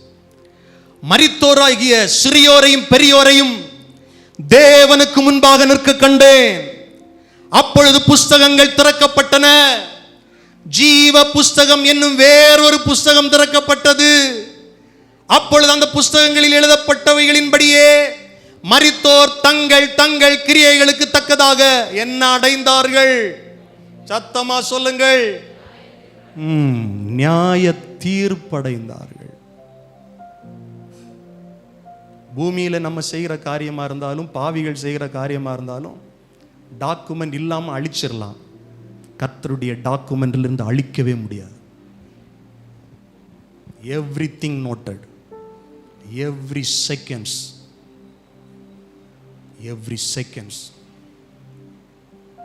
ஆண்டவர் வாட்ச் பண்ணிட்டே இருக்கிறார். நம்முடைய செய்கைகள்ல இருந்து, நம்முடைய சிந்தைகள்ல இருந்து எல்லாம் எழுதப்பட்டு கொண்டிருக்கிறது. புஸ்தகத்தில் எழுதப்பட்டவைகளின்படியே பாவிகள், இயேசுவை விசுவாசிக்காதவர்கள் நியாய தீர்ப்படைந்தார்கள். 13வது வசனம் சொல்லுது, சமுத்திரம் தன்னிலுள்ள மரித்தோரை ஒப்புவித்தது, மரணமும் பாதாளமும் தங்களிலுள்ள மரித்தோரை ஒப்புவித்தன, யாவரும் தங்கள் கிரியைகளின்படியே. 14வது வசனம் பாருங்கள். அப்பொழுது மரணமும் பாதாளமும் அக்கினி கடலிலே தள்ளப்பட்டது. இது 2ஆம் மரணம். எனக்கு அன்பானவர்களே,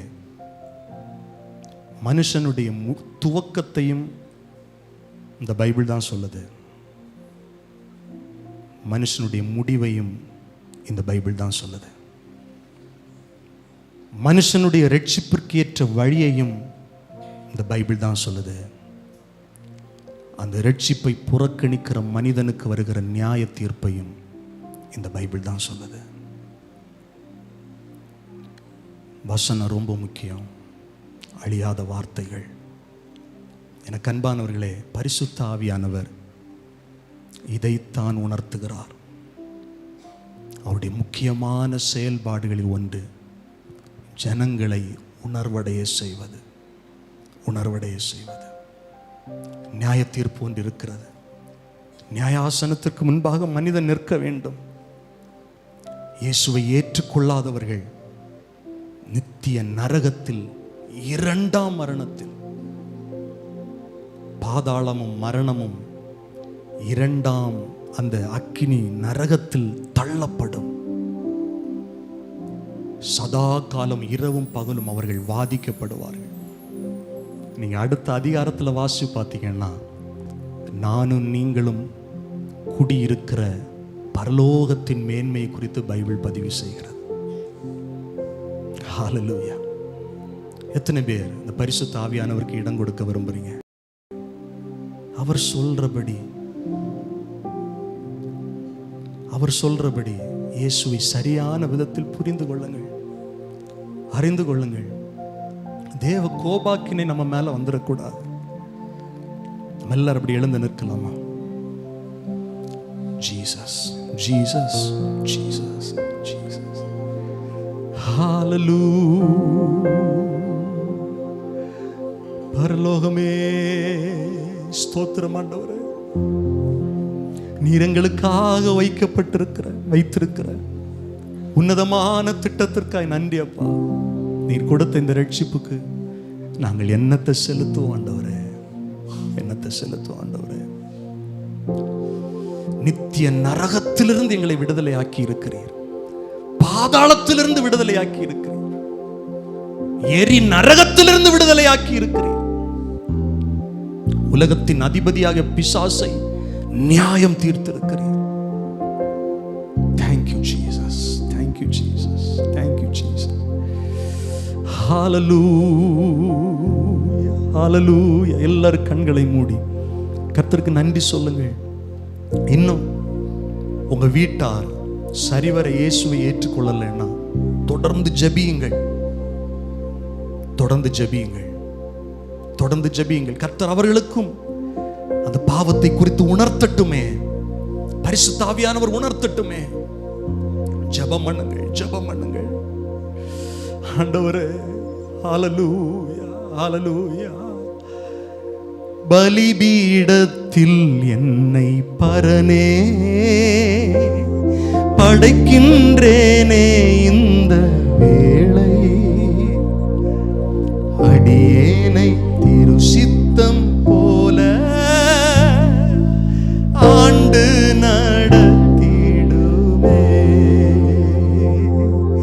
கல்வாரியின் அன்பினையே கண்டு விரைந்தோடி வந்தேன்.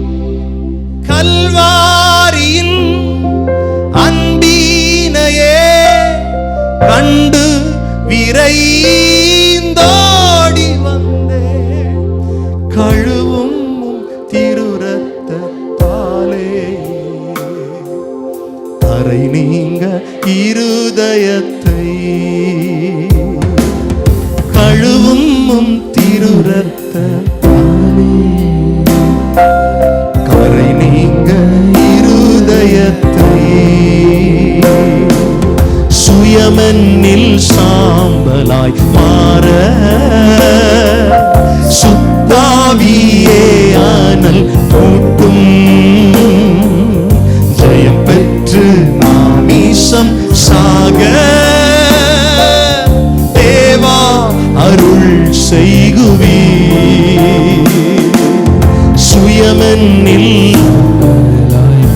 எத்தனை பேர் அர்ப்பணிக்கிறீங்க? சுத்தாவியே ஆனல் ஜெயம் பெற்று மாமீசம் சாக தேவாருள். ரெண்டு கரங்களை உயர்த்தி அர்ப்பணிப்போடே.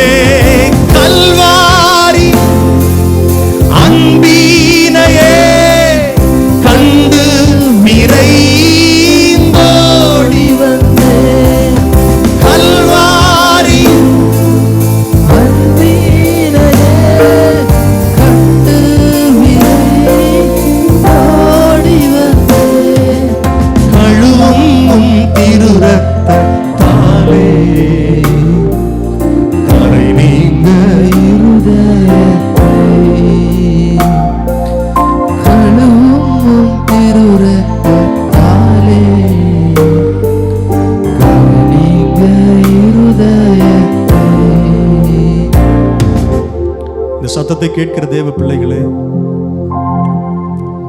உங்க பாவம் மன்னிக்கப்பட்டிருக்கா?